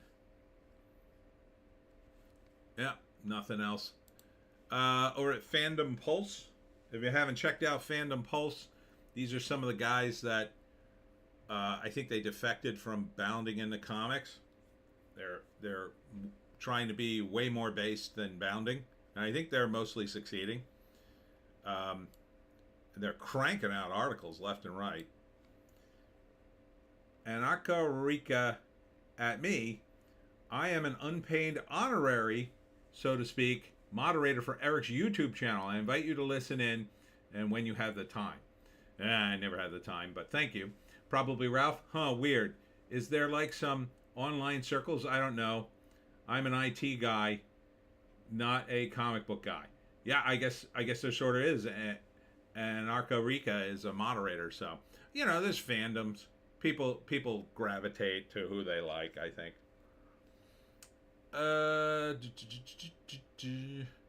Christopher Reeve's family left in the lurch over their father's CGI Superman cameo in the DCEU. You mean to tell me they didn't even tell them he was going to be in it? That's weird. Why wouldn't they at least tell them? Wouldn't they have to get their permission? Seems like they would. That seems wrong. Friday Night Tights surprise guest was Vivek Ramaswamy, if you didn't see that. Speaking of seeing stuff, he called out the MCU and the demasculation culture. Good for him. That guy's saying all the right things. Probably Ralph, I liked your reviews. That's why I popped in. Thank you, Probably Ralph. Thank you. Appreciate it. Yeah, I'm thinking about doing more comic reviews. I don't know. I was going to buy comics today, but there were no comics to buy, really, other than old ones. I think there was one comic creator, but I think he packed up before I had a chance to look at his stuff. What else? There's a lot of talk about this thing. Vizzy Pop's Has Been Hotel on Prime Video. They're talking now. The right-wing vlogosphere is like talking about how it's subversion in pop culture, how it's degenerate, because it takes place in hell and the demons are good and the angels are bad. My attitude is I don't like it at all because it's a musical. So I'm mostly out. Even though his songs aren't particularly bad, he also does Hell of a Boss, which does take place in hell, and the characters are pretty degenerate. But it gets tiresome after a while. But he tries his best to make those degenerate characters likable in their own weird ways. But it's you could tell like he has to like sort of slam on the brakes of the story just to sort of bring it up to this level of how sad this character is in order to make you feel sorry for it and then move forward. It's kind of interesting. He's got some really good skills, and I do like the narrative show, but the musical part, I'm just like, Probably Ralph. Have you seen the show Good Omens?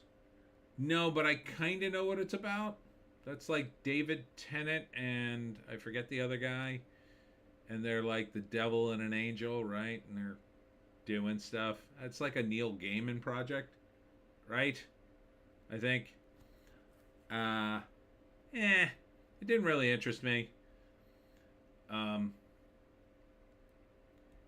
It's It looks okay, I guess. I don't know. It's I like Neil Gaiman's stuff. I liked Sandman a lot. I like that. I watched some of American Gods. That was okay. Probably Ralph. Really good show. Yeah, I don't really have TV anymore. What channel is it on? Holly, love Good Omens. Yeah, maybe I catch it on streaming at some point. I still got to catch up on some of the shows I was actually watching before I unplugged, like Archer. Now that it's finally ending, I could probably watch the rest. Dead Souls is here. Hello, hey, says Dead Souls. Welcome to the live stream. And Akarika, I'm just going to go with the Ron Paul signage behind you and start chanting "End the Fed" around my house. Yes. Yes, it's working. The sign is working. Probably Ralph. I think it's on Hulu. Oh yeah, I'll probably never see it then. Holly M. Sandman was good. I even did the book. Sorry, there's something in the way. The what book? Hold on. I have to do this in order to get the chat to go up. Hold on. Thank you. Just ignore that. I'm just trying to move the chat bar up so I could see what the heck Holly said. Sandman was good. I even did the first book. I have the second one on my list. Oh, okay. So you have the collected editions. Dead Souls. Have you seen the Percy Jackson series? I heard it's pretty good. I have no interest in that, especially since Rick Riordan apparently has gone completely woke and has defended relentlessly the race swapping in his own creation. That's just bizarre to me. I have no interest in ever seeing Percy Jackson because he did that. Because he's so willing to do that. That to me is a bad sign. That a creator is willing to go, oh yeah, it doesn't matter the race of the character. Then why didn't you make the race of the character black to begin with? Why is it suddenly not an issue anymore? Why, it's weird. It's very weird to me. Holly, I did not do the comic. And Akarika, love Dr. No. Yes, that was Ron Paul's name. I thought you were suddenly transitioning into James Bond talk. Probably Ralph. And the Fed, love it.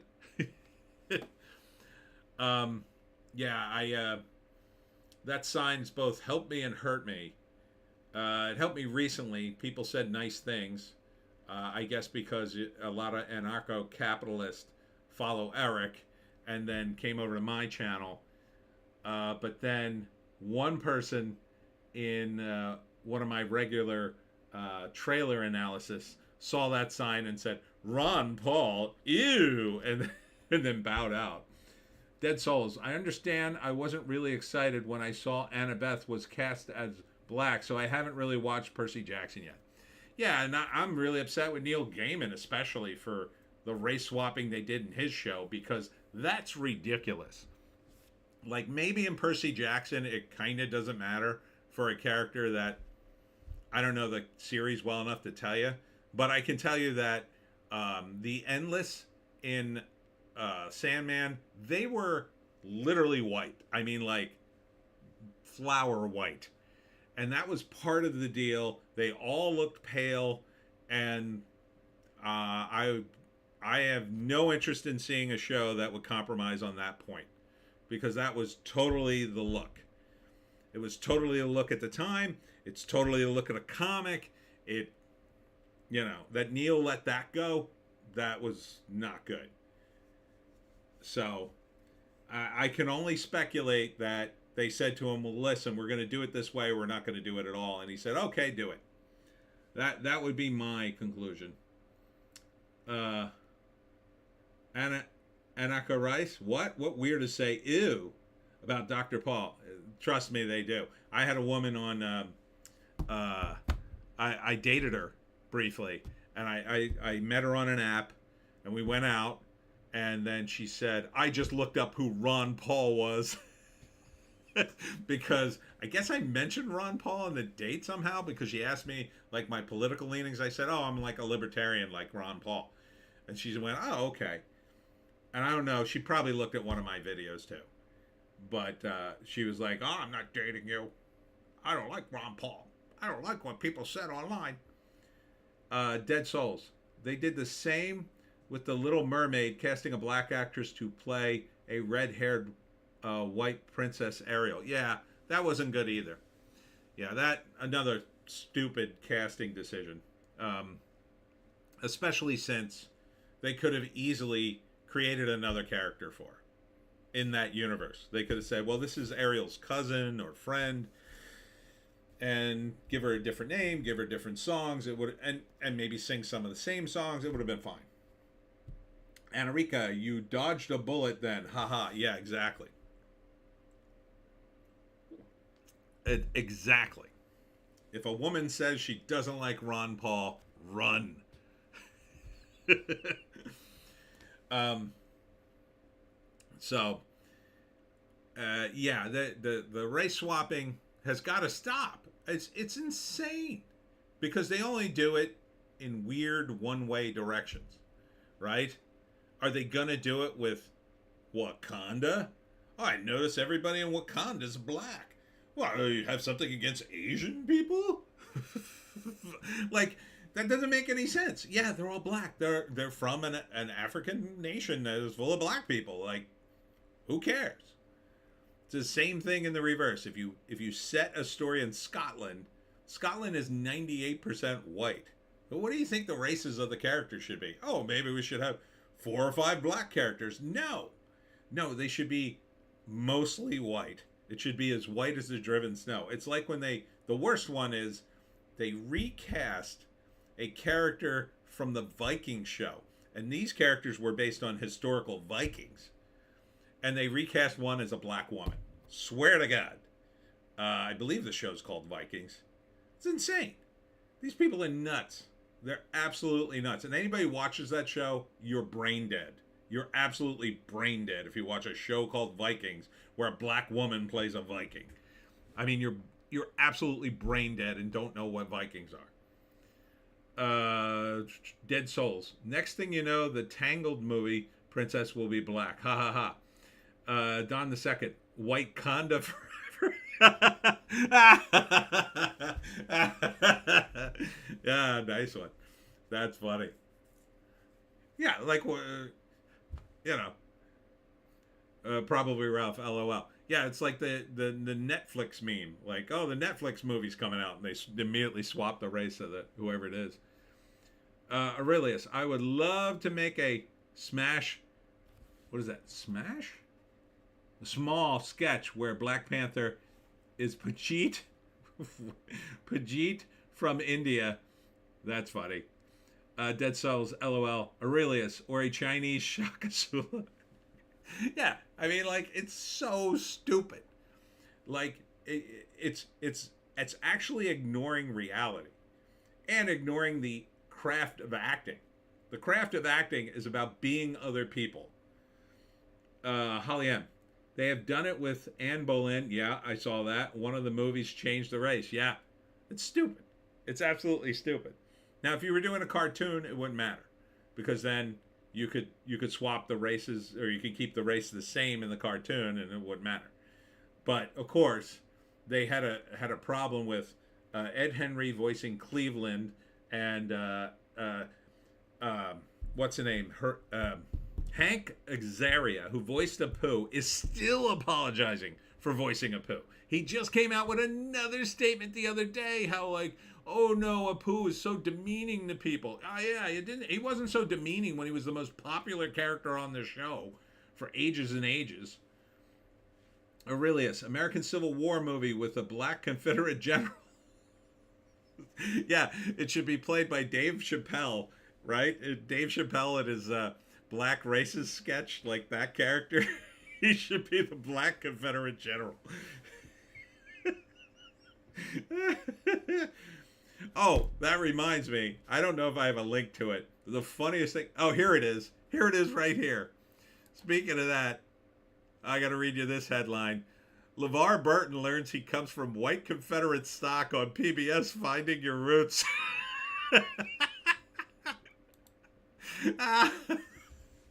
And the funniest part about this is LeVar Burton went woke.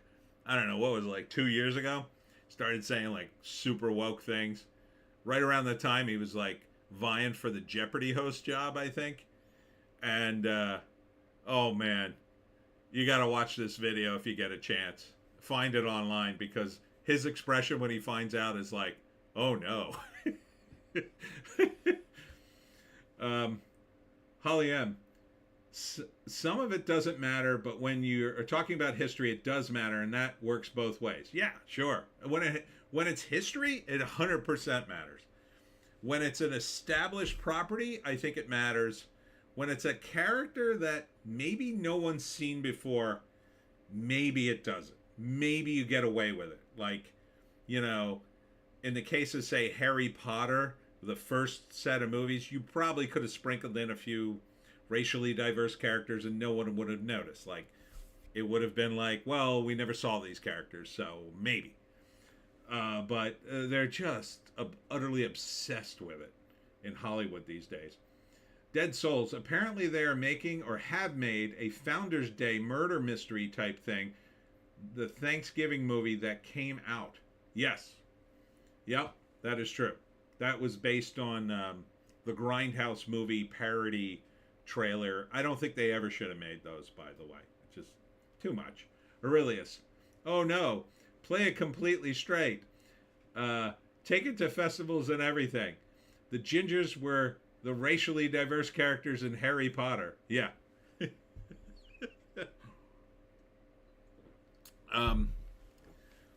But yeah, I mean, it's just... And here's another one. Nakutni Gatwa, Doctor Who in turmoil, surprise, surprise, lower ratings, replacing the companion Millie Gibson with an Indian woman after only one special. So, think about this. They went on and on. Nice. They went on and on about, oh, we're going to have a new gay black doctor who's going to go to raves and be really, really gay. And by the way, David Tennant's gay too. And everybody's just so gay in Doctor Who. Gay, gay, gay, gay, gay. Yeah. Surprise, surprise. It tanked the show. And now they've doubled down and they're going even woker. Well, obviously the problem is the white woman. Let's get rid of her. I'm sorry, it's the BBC. I say, it's probably the white woman. Let's get rid of the white person. Do this very politely. The polite racist at the BBC would like to remove all the white people if you would not mind. If you're not gay and trans and you're terribly white, I'm sorry you have to go. Dead Souls. I saw someone said Eli Roth should make a Scream movie, and I busted out laughing because just why? Ryan Citro is here. Hello. Hello, Ryan Citro. Hello, Ryan Citro. Well, Eli, at least he's a horror movie guy. I mean, Scream is kind of a boring franchise to me. I don't know. Maybe Eli would inject some life into the thing and something a little different, but I don't know, it's just the same damn movie over and over. Ah, I'm being murdered. Ah, there's a guy in a mask. Run. Oh, God.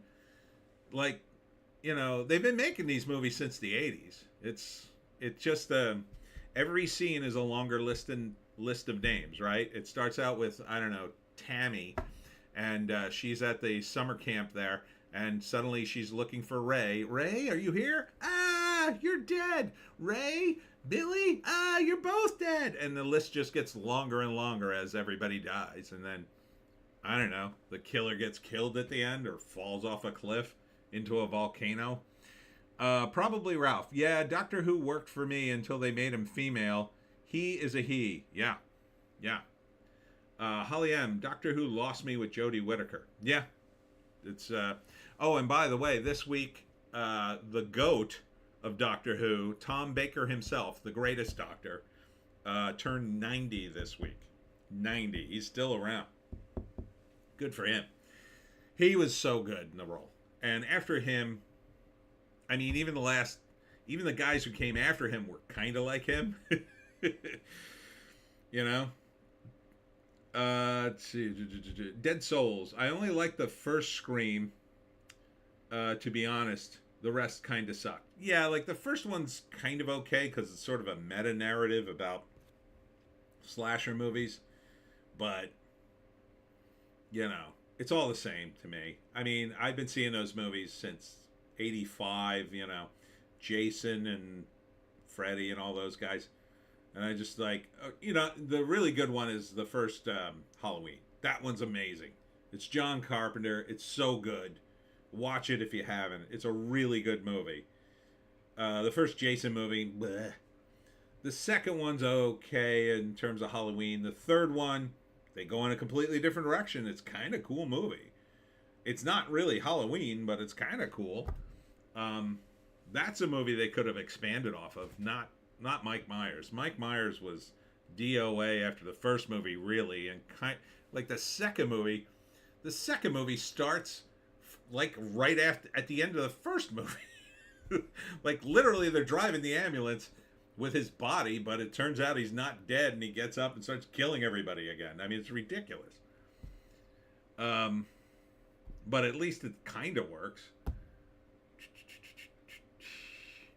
Probably Ralph. First Scream was good at Dead Souls. Dead Souls, I've heard rumors about a series coming out based off the movies, but I think it got canceled. Good, I would say. Although the Friday the 13th TV series was kind of interesting because it had nothing to do with Jason that I remember. It just was kind of like a weird curiosity shop with all these cursed items. People would die every week, and the people in the curiosity shop had to like solve the curse.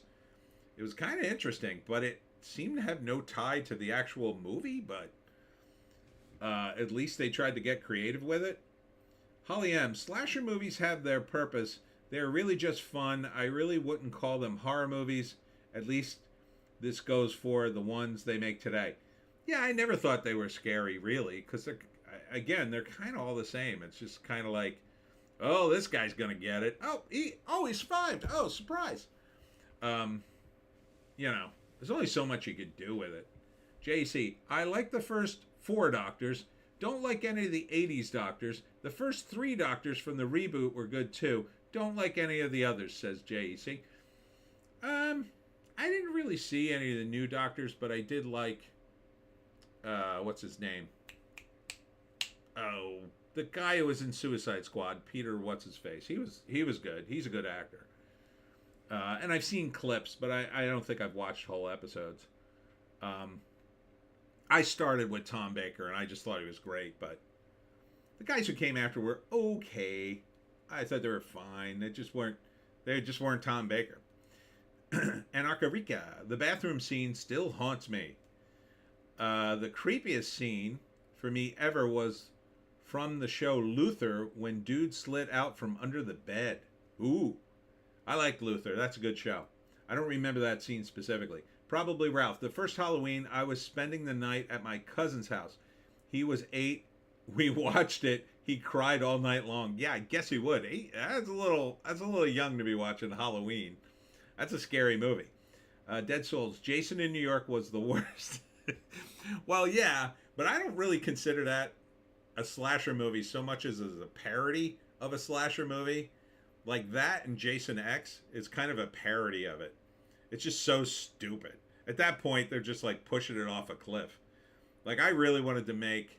I had a pitch for a Jason movie which would explain why Jason kept coming back. And the premise of the film was there are actually dozens of Jasons across the country, and they keep showing up at summer camps for some reason. And the scientist figures out when the next one's going to show, and they hook a machine to it. They capture it, and they hook a machine to this Jason to kill all the other Jasons. And then they force it to kill the other Jasons from the previous movies because they're still around. And they're finally going to destroy the curse somehow using science. And I forget how I ended it, but I just thought it would be funny to just go so friggin' meta with it and make this wild movie that makes no sense at all, where you could actually root for Jason. He's not really a good guy, but he's sort of forced to be a good guy. But then at the end, they have to kill him and send him to hell. Dead Souls. What is your favorite movie? Oh boy, guess I never really got to know that. My favorite movie. I mean, that's a tough question. Um, I will say, if I had to pick one, the movie that I could watch almost every single time, and I rarely watch movies over and over again. For comedies, it has to be Animal House. Man, I could watch that movie. You put that movie on, and it's hard for me not to watch it. I love that movie. I laughed through the whole thing. It's great. But in terms of like a real movie, like a movie that's not a comedy, that's just so well crafted and amazing that I was blown away by, that has to be The Third Man by Orson Welles. This movie is so ahead of its time, you cannot believe it. When you see the ending of this movie, it just blew me away. I never saw the ending coming. I couldn't believe I was watching a black and white movie that was made in that era. The ending is like, they wouldn't even do that ending today, the way it ends. It's just unbelievable, that movie. And so good. Orson Welles is so good. Man, in his prime, that man didn't make 100 more movies is a crime against cinema. It's a shame he got so fat and decrepit after a while, but he was getting old and he was rich. I probably would have done the same thing. Dead Souls. What doesn't make sense to me is that Jason died as a kid and came back as a full-grown adult. That's right. Yeah, he did die as a kid. No, wait. Was he sort of still alive though? Was that the premise?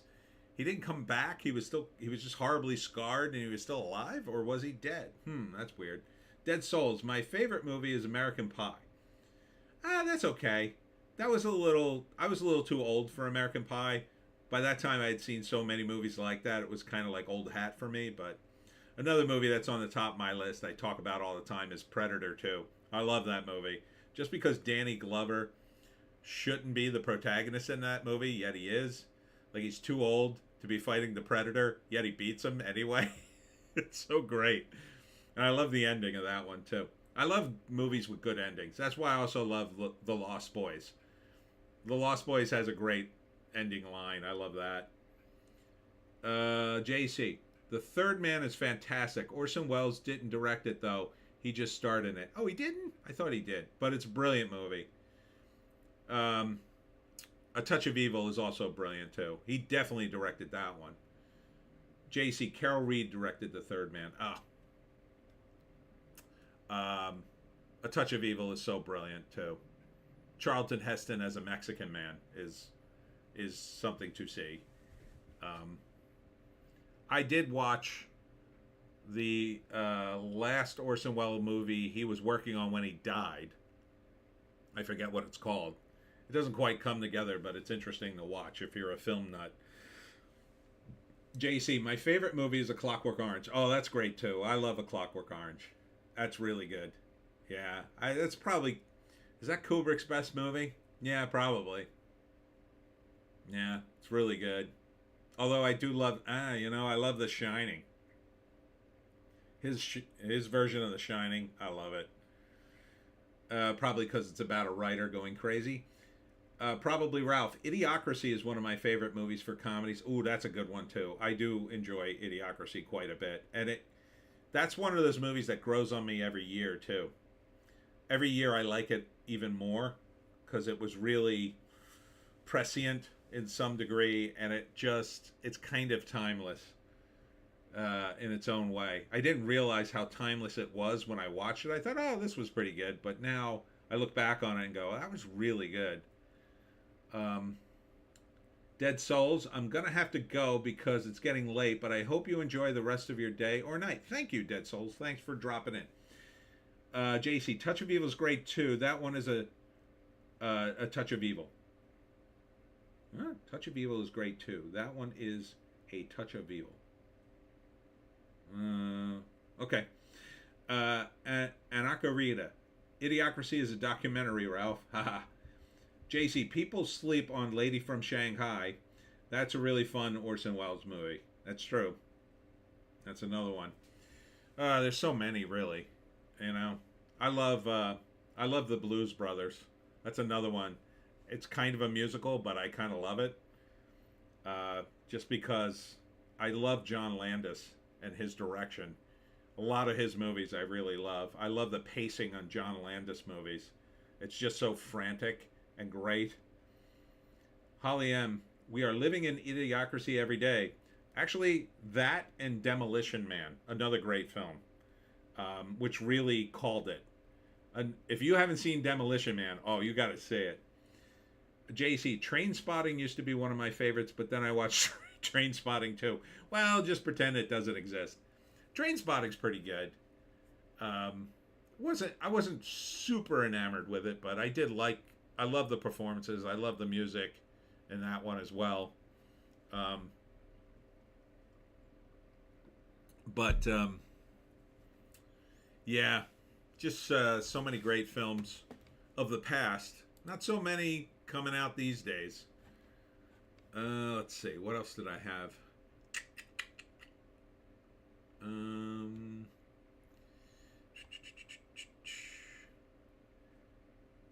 all right. There was some. There's a lot of chatter about Rorschach this week for some reason. I forget why. Um, and there's also a weird conversation going on Twitter about The Simpsons and whether or not it's right wing.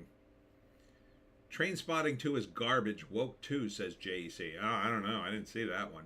Is Ewan McGregor even in it? He's in that, right? I think. I don't know why they needed to make a sequel to that thing. It seems like a weird movie to make a sequel. But that was made at a time like they weren't at the point where they were making sequels of everything, but they decided to make a sequel to that. Just like I think they made a sequel to The Full Monty, which really did need a sequel. Hollywood Reporter. Oh, Jesus. Ceasefire now. Melissa Barrera, India Moore, amongst fiery Palestinian protesters during Sundance chanting, "End the genocide." JC, yeah, most of them came back for Train Spotting too. Oh. Huh. Interesting. All right. Here's the problem I have with these protesters, because I'm an anti-war guy from way back. I mean, if I was a little older, I'd be a hippie, essentially, with the whole anti-war thing. But I wasn't a hippie. I was not old enough for that. But I am very much an anti-war guy. I don't think these people are anti-war in the slightest. I think this is a luxury belief system, and they've just glommed onto this because they're a bunch of commies. And they have just decided that, well, people are in power, therefore these people on the bottom are the oppressed, and therefore we have to champion them. And they're championing them, I think, blindly. Absolutely blindly. I don't think they know the real issues here. It's very complicated. And I've criticized the Likud government many times. I think they've overplayed and overstretched and done things that, were not good. And a lot of people are dying, but like, these people, I don't think they care at all. I really don't. I think this is a ridiculous hill to die on for these people, but go ahead. More power to you, commies. I say you're a bunch of commies. That's why you're doing it. But yeah, I mean, October 7th basically gave the Israelis a blank check for mayhem for the next God knows how long. You ain't pulling them back anytime soon. If you know anything about that region, nope, they ain't pulling back. And the U.S. won't do jack about it for a long, long time. Look at all this stuff. This is the Hollywood Reporter. They're covering this. At least that was at a movie premiere. And then Florida Governor Ron DeSantis ends struggling presidential bid and endorses Donald Trump. It's like, cover movies, Hollywood Reporter. Holly M. So many don't do the research when they protest. Sad they go by what they see on TikTok, not reality. Yeah, that's really scary. To go by TikTok is insanity. This is the same group of people, I think, who, a few weeks ago, weren't they like touting Osama bin Laden? Oh my God, he said so many great things. No, he didn't. And you took that totally out of context, by the way. You didn't listen to all the other crazy stuff that a-hole said. The same group of sheep were cheering when they shot him. Now are like, oh, he wasn't a bad guy. Weirdos. But this shouldn't be in the Hollywood Reporter. It just shouldn't even be covered.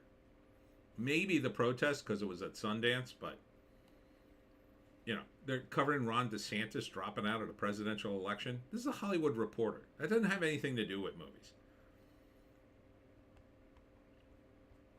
Shouldn't be covering this. Taylor Swift themed foods to be served at Chiefs Bill games. Okay. Does that appeal to anybody? Taylor Swift themed foods at a football game. These guys are really trying to turn the NFL into something for women, aren't they? They're going to get all the Swifties in the stands. The moment Taylor Swift breaks up with this guy and stops showing up to games, that will be over. They're going to have to pay Taylor Swift to date another one of the athletes if they want this thing to continue. I mean, this is ridiculous. And I think they seriously want to do that. I really do. I mean, I don't know how much of this is real and how much of it is arranged. There are arranged marriages in Hollywood. I mean, Anakarika, the food is served on a Swifter? Maybe. It's just like the foods are named after her songs, I guess. Bad Blood Waffle. That sounds gross. Oh, Bad Blood Waffle Fries. Still sounds gross. And Karma Quesadilla. I don't know any of her songs, so that means nothing to me. And it probably gives them an excuse to jack up the price even more if you can imagine paying for stadium food. I went to a show. This was a few years ago, so it wasn't, and I'm sure the prices are higher now. It was at the Jersey Devil Arena, where normally the Jersey Devil hockey team plays. But somebody in my family bought tickets to a Michael Jackson show. It wasn't Michael Jackson. It portrayed his music.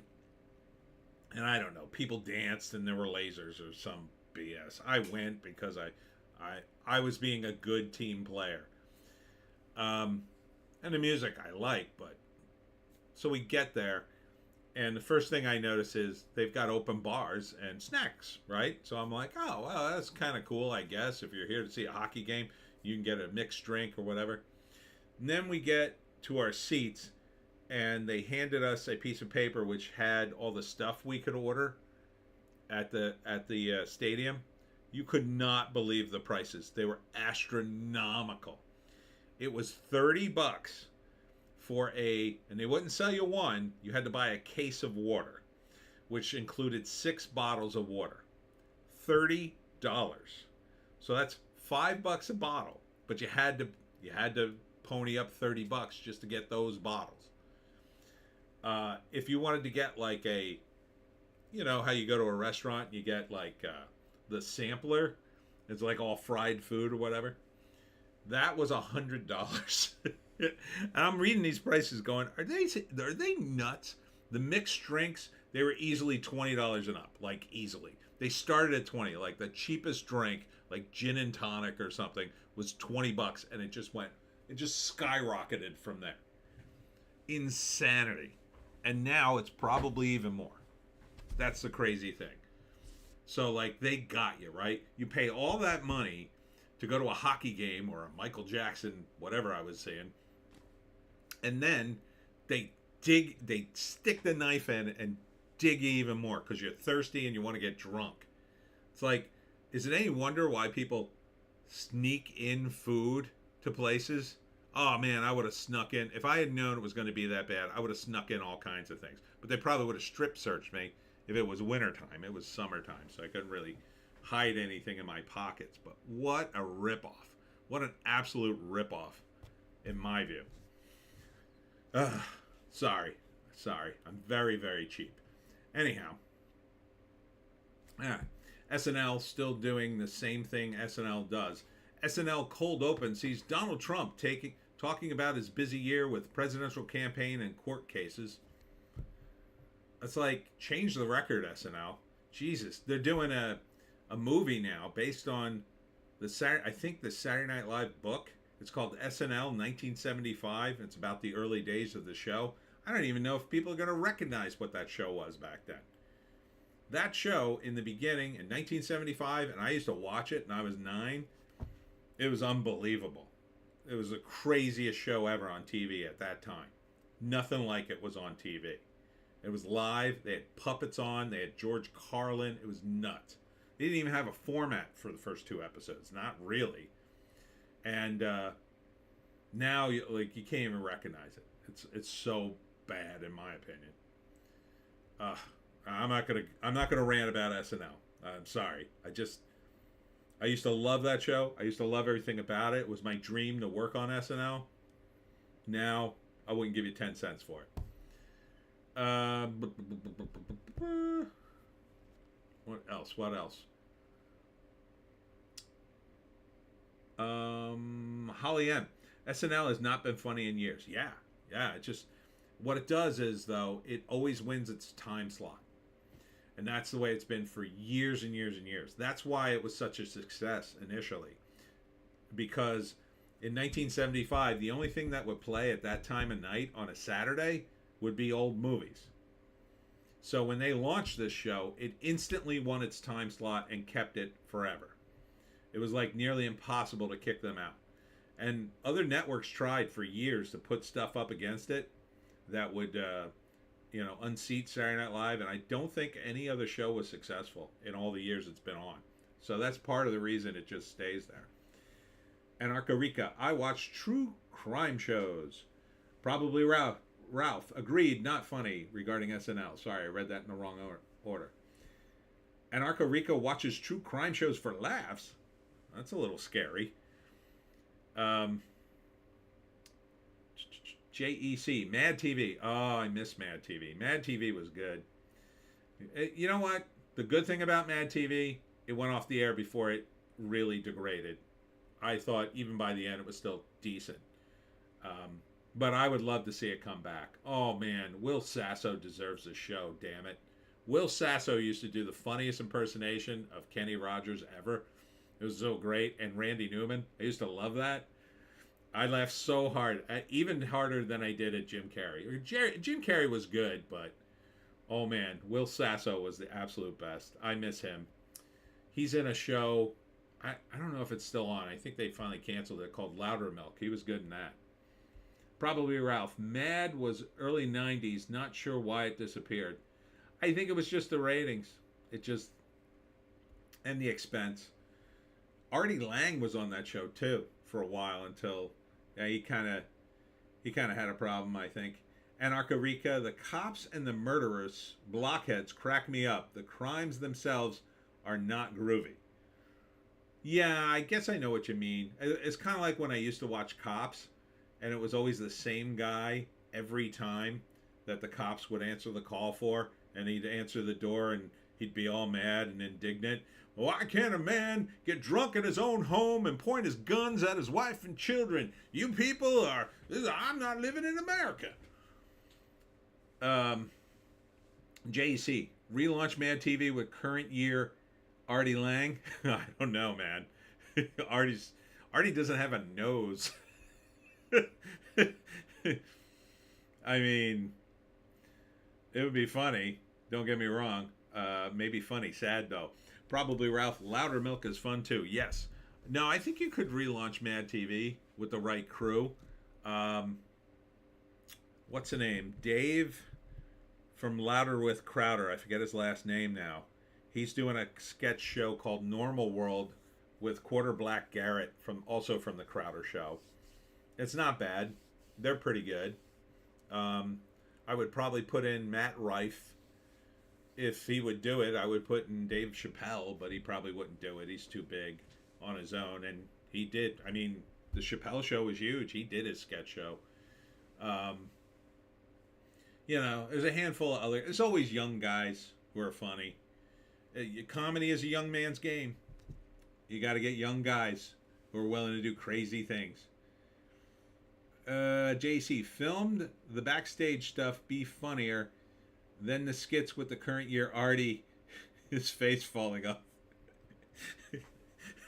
Right? Like, what would be funny is you take Artie and you keep casting him as the handsome guy, and then you keep casting, like in the sketch, and then you keep casting handsome guys as like the Phantom of the Opera, or like like burn victims and stuff, but like Artie's supposed to be the handsome one, but like you keep putting makeup on it that keeps falling off. That would be pretty funny. I think he'd do it too.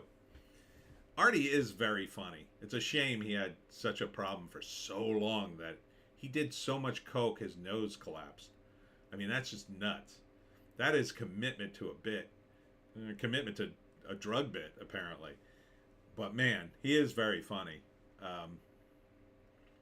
It's a shame.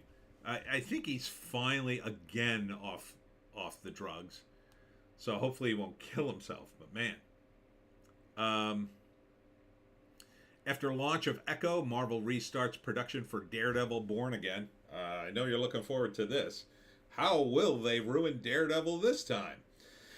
I don't know. I don't think it's going to be good. I think they kind of already ruined both characters, really, Kingpin and Daredevil. So I don't think there's any chance unless they got the old team from Netflix. Now, they got most of the cast from Netflix, but I don't think they have the same showrunner or writers or anything. So I don't think it's going to be good. Phantom of the Opera with Artie Lang skit. You take his mask off and he doesn't have a nose. No. There's another guy. He's handsome and you have to make him up so he looks all scarred. But then Artie is supposed to be the handsome guy in the story. Like, you cast against it. And then Artie has to try to be handsome even though his nose is falling off. So like, he has to say all the lines, well, you're horribly scarred, Phantom. You're gross. And, his nose keeps falling off. Holly M. They need to do that away from Netflix so they can keep the money without paying Netflix. Yeah, I guess. I don't know. What is that? I mean, they licensed the characters to Netflix. Like, why did they do that if they intended to do all this stuff with the characters? It's just crazy. And why didn't they put a sunset clause in the damn contract? The Netflix show was good, but they ruined it by the third season anyway. I watched like the first 2 episodes. It was good. But, they ruined it. They ruined a lot of shows that way. They let it get going, and then they come in and say, okay, now woke it all up full of crap. It seems to me. All right, Bleeding Fool. Oh, the Avengers is being rebooted. Not the Avengers superheroes, but the Avengers spy show. Which, if you're going to reboot, it's about time, I guess. I mean, nobody remembers the show. You can cast a hot chick. And, of course, the hot chick will be the boss. And the guy who plays Steed will be a bumbling idiot who is constantly emasculated by the hot chick, I assume. But we'll see. Maybe not.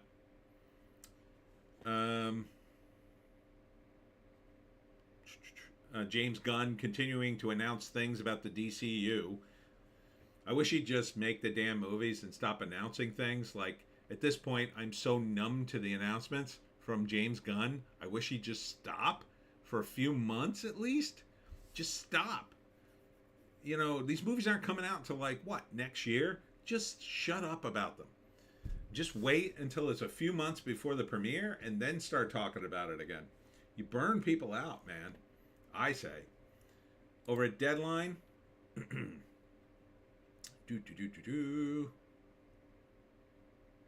Otherwise known as Variety 2.0. In California, U.S. Senate candidates seek support from Hollywood and set up potential battle over loyalties. Oh, God. I assume these are all Democrats. I know Adam Schiff is. I don't know about the other guys.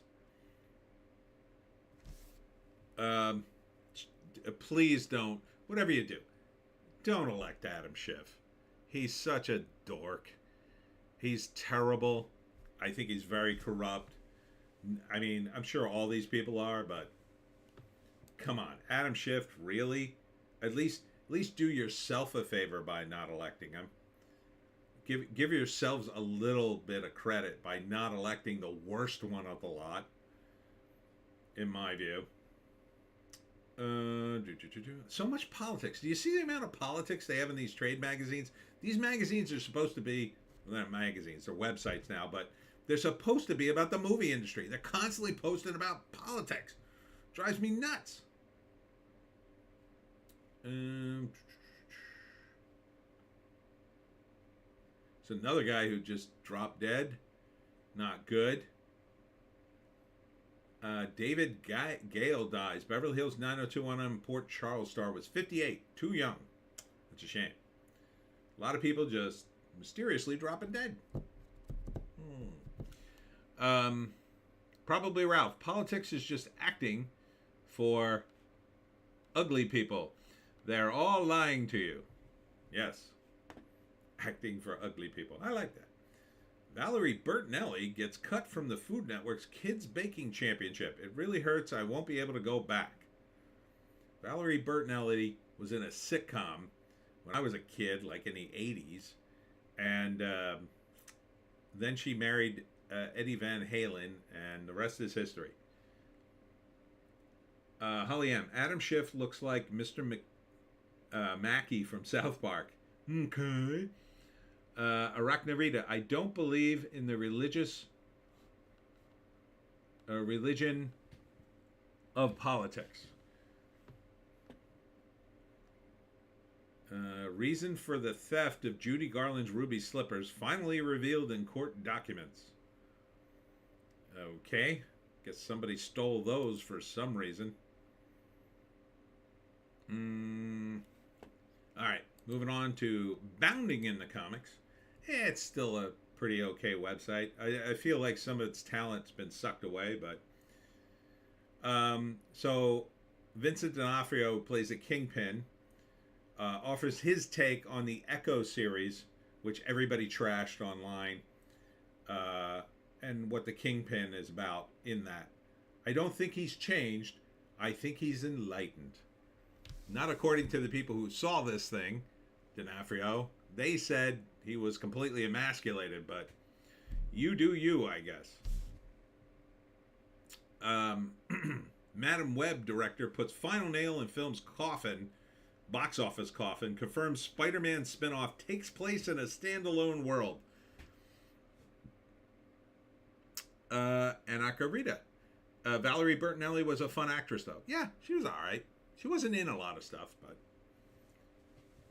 can you imagine anyone wanting to see Madam Web at all? Like, who is this movie for? Who did they say needs to see a superhero movie with a bunch of girl bosses that has no connection to Spider-Man, but is sort of like Spider-Man, but isn't? Like, who is that for? Okay, so you have comic book fans who like Spider-Man enough that they want to see Spider-Man, but they don't want to see the actual Spider-Man. That's like too much. And then they have to be female because they're female, I guess. And this movie drops on Valentine's Day. Who would take their date? Honey, I'm going to take you to a romantic night at Madam Web. And who would swoon at that, ladies? I'm going to take you on a romantic evening to go see Madam Web. Oh, that sounds lovely. It's just so insane. Why would you make this movie? Who? God, the meetings. It just shows you how little these guys know about comics. Back in 2008, I was out in Hollywood pitching some of my comics, trying to explain to movie producers the comic book fandom. And let me tell you something, I got nowhere. Nowhere. These guys don't listen. They don't care. They just don't care. They just go, yep, yep, yep. Okay, here's what we're going to do. And then they tell you something completely opposite of what you said. And then you go, I didn't agree to any of that. In fact, I said the exact opposite. And they go, I know, but think about this. The exact opposite of what you said. That's the way they would talk. They would literally just talk about nonsense. And you'd just be like, that's not going to work. It's not going to work at all.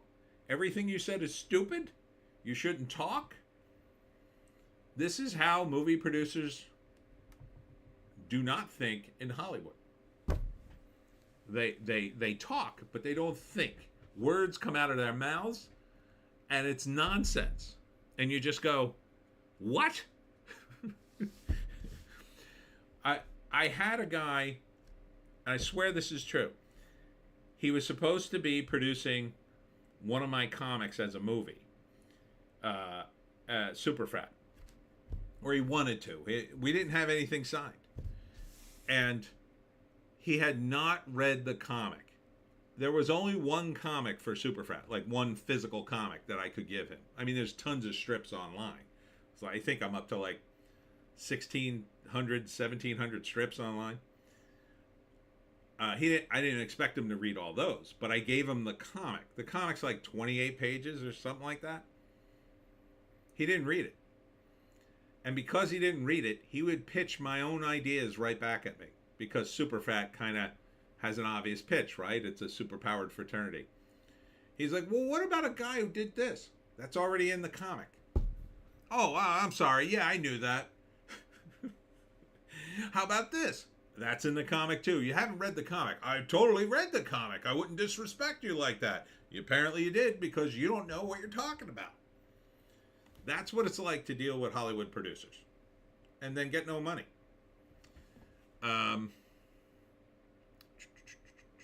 Dolph Lundgren says he might return for a new He-Man movie if the costume leaves him less exposed than he was in Masters of the Universe.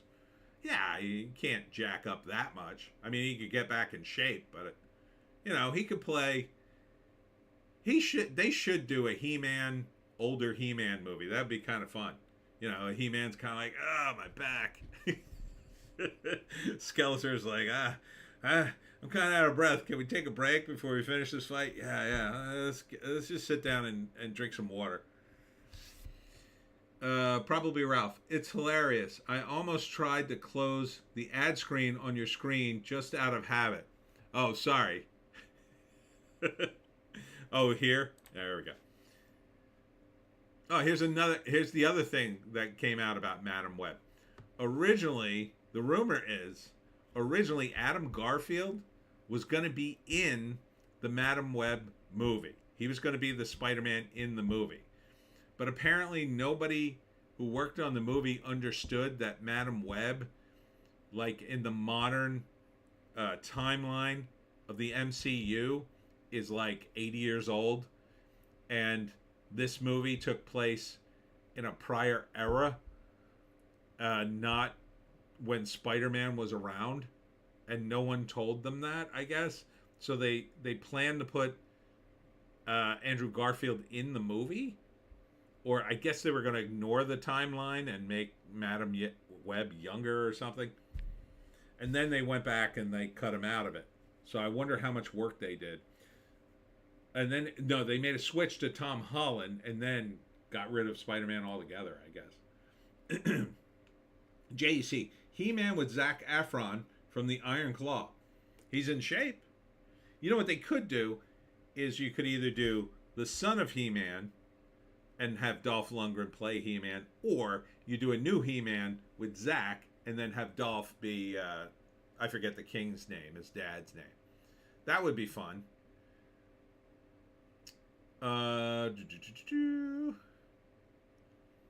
Yeah, then this other rumor dropped about Star Wars. Oh, that's the other thing I had to say about the comic book show today. The number one thing that was on everybody's mind at that show, Star Wars. Because there were so many cosplayers there, and they were, almost all of them except two were dressed as Star Wars characters. The other two were Ghostbusters. The rest were all Star Wars. And there was probably I'll say like 10 cosplayers at a very small show. They were all Star Wars, except for two.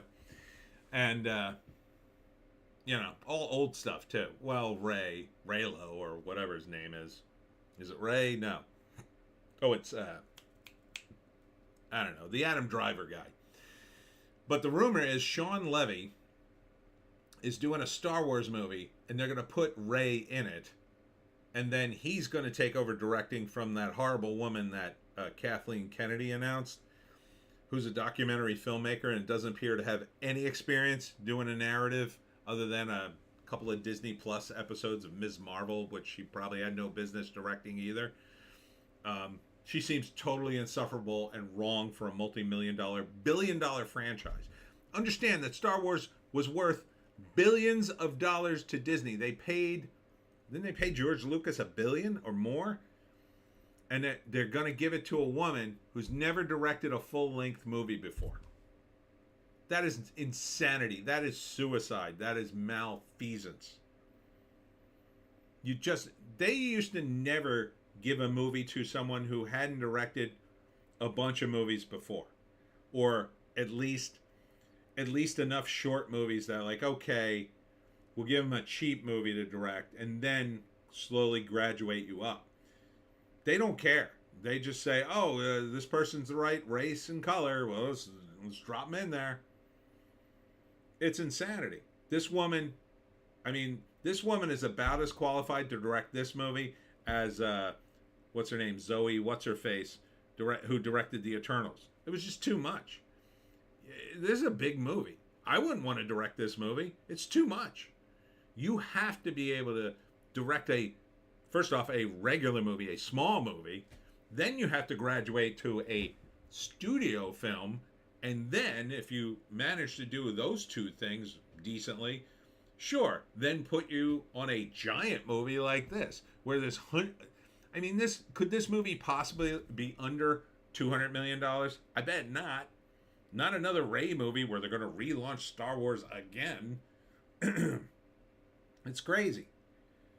JC, $4 billion? They paid him $4 billion? That was too much. Too much. Lucas is crazy for taking it too. Like he didn't even seem to enjoy money. Like, guys take that kind of money, and I kind of understand it because they love it. George Lucas, they got pictures of him eating in like a food court. He's in a shirt he looks like he got from J.C. Penney. He's in old jeans, sitting there with a cup of ketchup, eating his fries. Like, you telling me this guy wanted $4 billion that badly? Why? What for what? To not spend it? What the hell is he doing with it? At least, George, at least enjoy the money. At least pull up in a car covered in gold, in a suit that only one person in the world owns, you, made from the feathers of a now extinct bird, and no less than 2 supermodels on your arms. I mean, show us you're spending the money and enjoying some of it.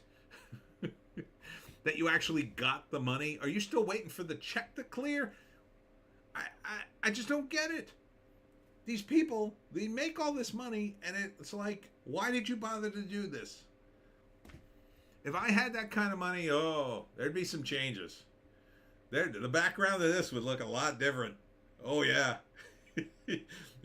See a jacuzzi and, Roman columns. People would be bringing me food as I'm talking.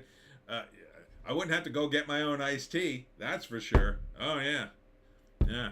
If I didn't have servants, I'd have a couple honeys in bikinis doing it. That's for damn sure. Be a different stream. Probably Ralph. Corporate America, Hollyweird, is all about DIE, rebranded DEI, diversity, equity, and inclusion. Talent be damned. Agreed. Holly M, the only thing you can do is sit back and let the woke Hollywood eat itself, since they seem not to understand why the movies are flopping when you are. Checking the boxes, you can only keep going like this for so long. Yeah, I just don't see the bottom yet. God, I just wish they'd run out of money. And Akarika, bigger agendas write Hollywood scripts. Hollyweird scripts. It's infuriating. As a writer, it's infuriating. Because I wanted to write scripts for these people. And now I just go, they wouldn't know a good script if I threw it in their face. Real Pain, Jesse Eisenberg's Sundance dramedy, sells to Searchlight for $10 million. He seems like he's at least trying to make movies, so that's good. I think this is more in his wheelhouse than Lex Luthor. I think that was a horrible miscast right there. It's more on the Palestine protest. The Wrap covers all that stuff too. And finally, over at Cosmic Book News, which is still okay. More on Doctor Who. We talked about that. More on DCU. James Gunn, DCU is a mess, claims Insider. I mean, he's only doing like a handful of movies. I don't see how it could be that big of a mess, but probably. Probably Ralph. They would not, even if they did that's not the agenda. Probably true. Oh, and then Indiana Jones and the Great Circle trailer dropped, in which case it's like, now you're going to drop a Indiana Jones video game. Now, after you basically destroyed the character in the last movie, now you're going to drop a, who the hell's going to buy this? I wouldn't buy this. I wouldn't buy anything Indiana Jones now. Again, wouldn't give you 10 cents for it. It's over. It's over, Johnny. It's over. Nah. No thanks. Nah. I used to love Indiana Jones. Now, like, sorry. I don't even care if it's good. Who cares? You've tainted the whole thing now. Do you understand? No, what am I saying? I'm wasting my breath. They don't understand. The whole thing's tainted with your nonsense. Your DEI nonsense and other more on Madam Web. I mean, it's just the only sort of bright light maybe is the Ghostbusters Frozen Empire. That might be decent because they actually took inspiration from the cartoon back in the 80s, which was pretty good, by the way. I enjoyed the 80s cartoon. I used to watch that all the time. It got a little... They softened it after the pilot. The pilot episode's so good. I mean, the pilot episode is Ghostbusters. It's really quite amazing. But then they did some focus groups and they backed off of it a little bit. And they tried to make it more for kids. And it kind of ruined a little bit of it, but it's still okay. It still had some really creative moments in it. I had to, when I was still in college, the guys ahead of me who were on my comedy show graduated, and they had an opportunity to write for the real Ghostbusters. And it didn't work out for them. That's about all I can say about it. And I was like dying to do it. I'm like, oh, you guys got to let me in. Come on, let me help you. I know the show. Like, I used to watch it. And they were like, yeah, we don't really get it. Well, they kind of got it, but I don't think they understood the opportunity they had. And, yeah, it didn't work out. So close. All right. Starting to lose my voice, so I'm going to have to wrap things up. So what did we learn today? Well, the box office is in the toilet, but it is January. So it may come back. So if you have any final thoughts, by the way, we learned a little bit about the drama going on in comic books. I don't want to get back into it. It still grinds on. Hopefully it'll peter out soon. I would like to see comics come back in some way. I think it can work. I think it's more of a money issue than it is a talent issue. I really do. And Akararita, thanks for the stream. Thanks for coming out. I hope you come back next week. What's next week? Let me see. Yeah, next week is very clear for me. I couldn't get anything going next weekend. It's weird. I do have an event tomorrow and then an event on Friday. I'm doing Valenzano, but somehow I got nothing going this weekend. So guess I'll mow the lawn or something. Yeah, so I hope I do really think that comic books can work if the business model is modified somewhat, but it requires some amount of money. And, it also requires people who kind of know the business a little bit. I think Eric has the money, doesn't quite know the business yet. kind of stumbling around. And then I think, you know, a guy like Ethan knows the business pretty well, but I think where his shortcomings are is he's still very much in the mode of the previous years of how it worked, and I don't think it can work that way anymore. But Holly M, have a good night. A good night to you. Storebang was here the whole time. Storebang, hello. Karen Allen was 24 in Raiders of the Lost Ark. Her character hadn't seen Indiana Jones in 10 years. When he finds her, I was a child. I was in love, meaning she was only 14. Indiana Jones equals pedo. Oh my God. Why did you have to end the stream all that way? Oh my God, Storebang. This revelation. Oh my God. Well, how old was Indy? Maybe Indy was a teenager too. Okay. Maybe they were the same age. Right? Uh-huh. Uh-huh. So maybe not. He'd be a little older, I assume, because girls always go for a slightly older guy, but Anarcho Rico, LOL. There's nothing funny about Indiana Pedo. Da, da, da, da.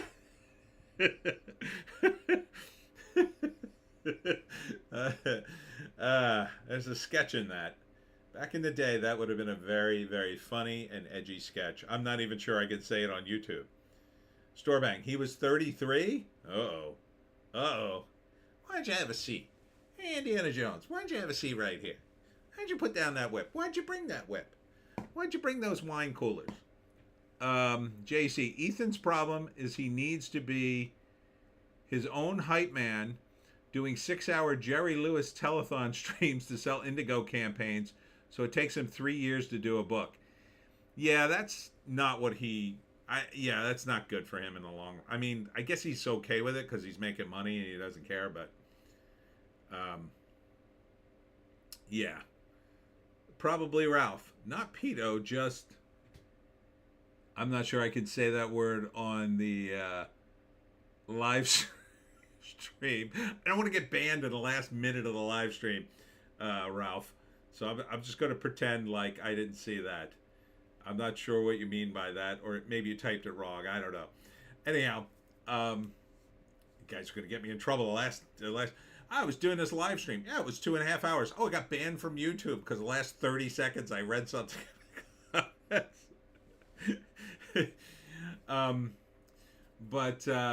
Yeah, I mean, Ethan, probably Ralph, LOL, sorry, Storebag, LOL. No, it's fine. Yeah, I think Ethan needs, I think he needs to rethink the business model too. I mean, how long can you sell? And I don't think Ethan's comics are as expensive as Eric's, but I think they're still probably more expensive. I don't think Ethan's are cheap either. I forget how much they cost. Anarcho Rita, pedo that likes over puberty age. That's not a pedo. Pedo. Wait, would that be a pedo? Wait, over puberty would be, yeah. So I guess that would. I don't know. Let's. Anarcho Rita, not me describing the word he. Oh, okay. He said. Oh, all right. That's what that word means. I was unsure what that meant.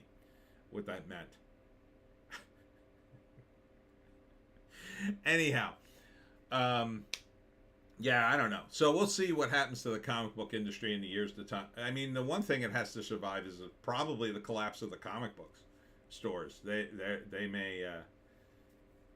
Anarcho Rito. That's that word. I don't know if I could say that word.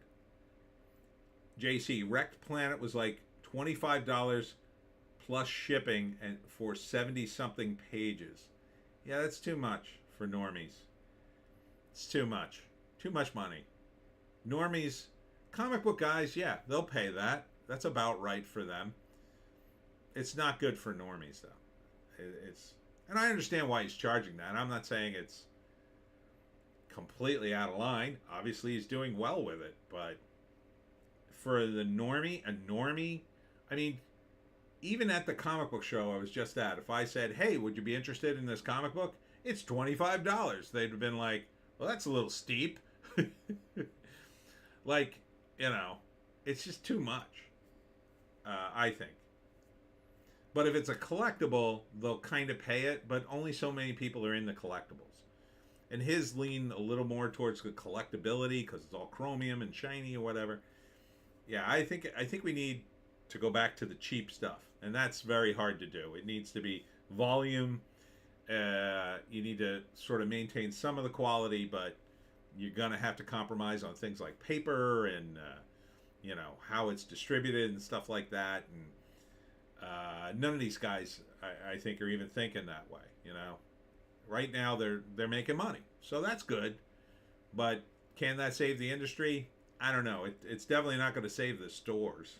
You know, maybe somebody comes across some cyber frogs or some icems and back issues and sells them, but I don't think it'll hold their price in the long run. You know. So anyway, I'm going to wrap it here. Thank you all for a very fun live stream. And I'll be back again on Sunday. I'll be back all week with more videos. Tune in to the other videos I'm doing today. I got to do 3 more, including the Piney podcast, which is not to be missed, especially if you live in South Jersey. Thanks for tuning in. We'll see you in the next one.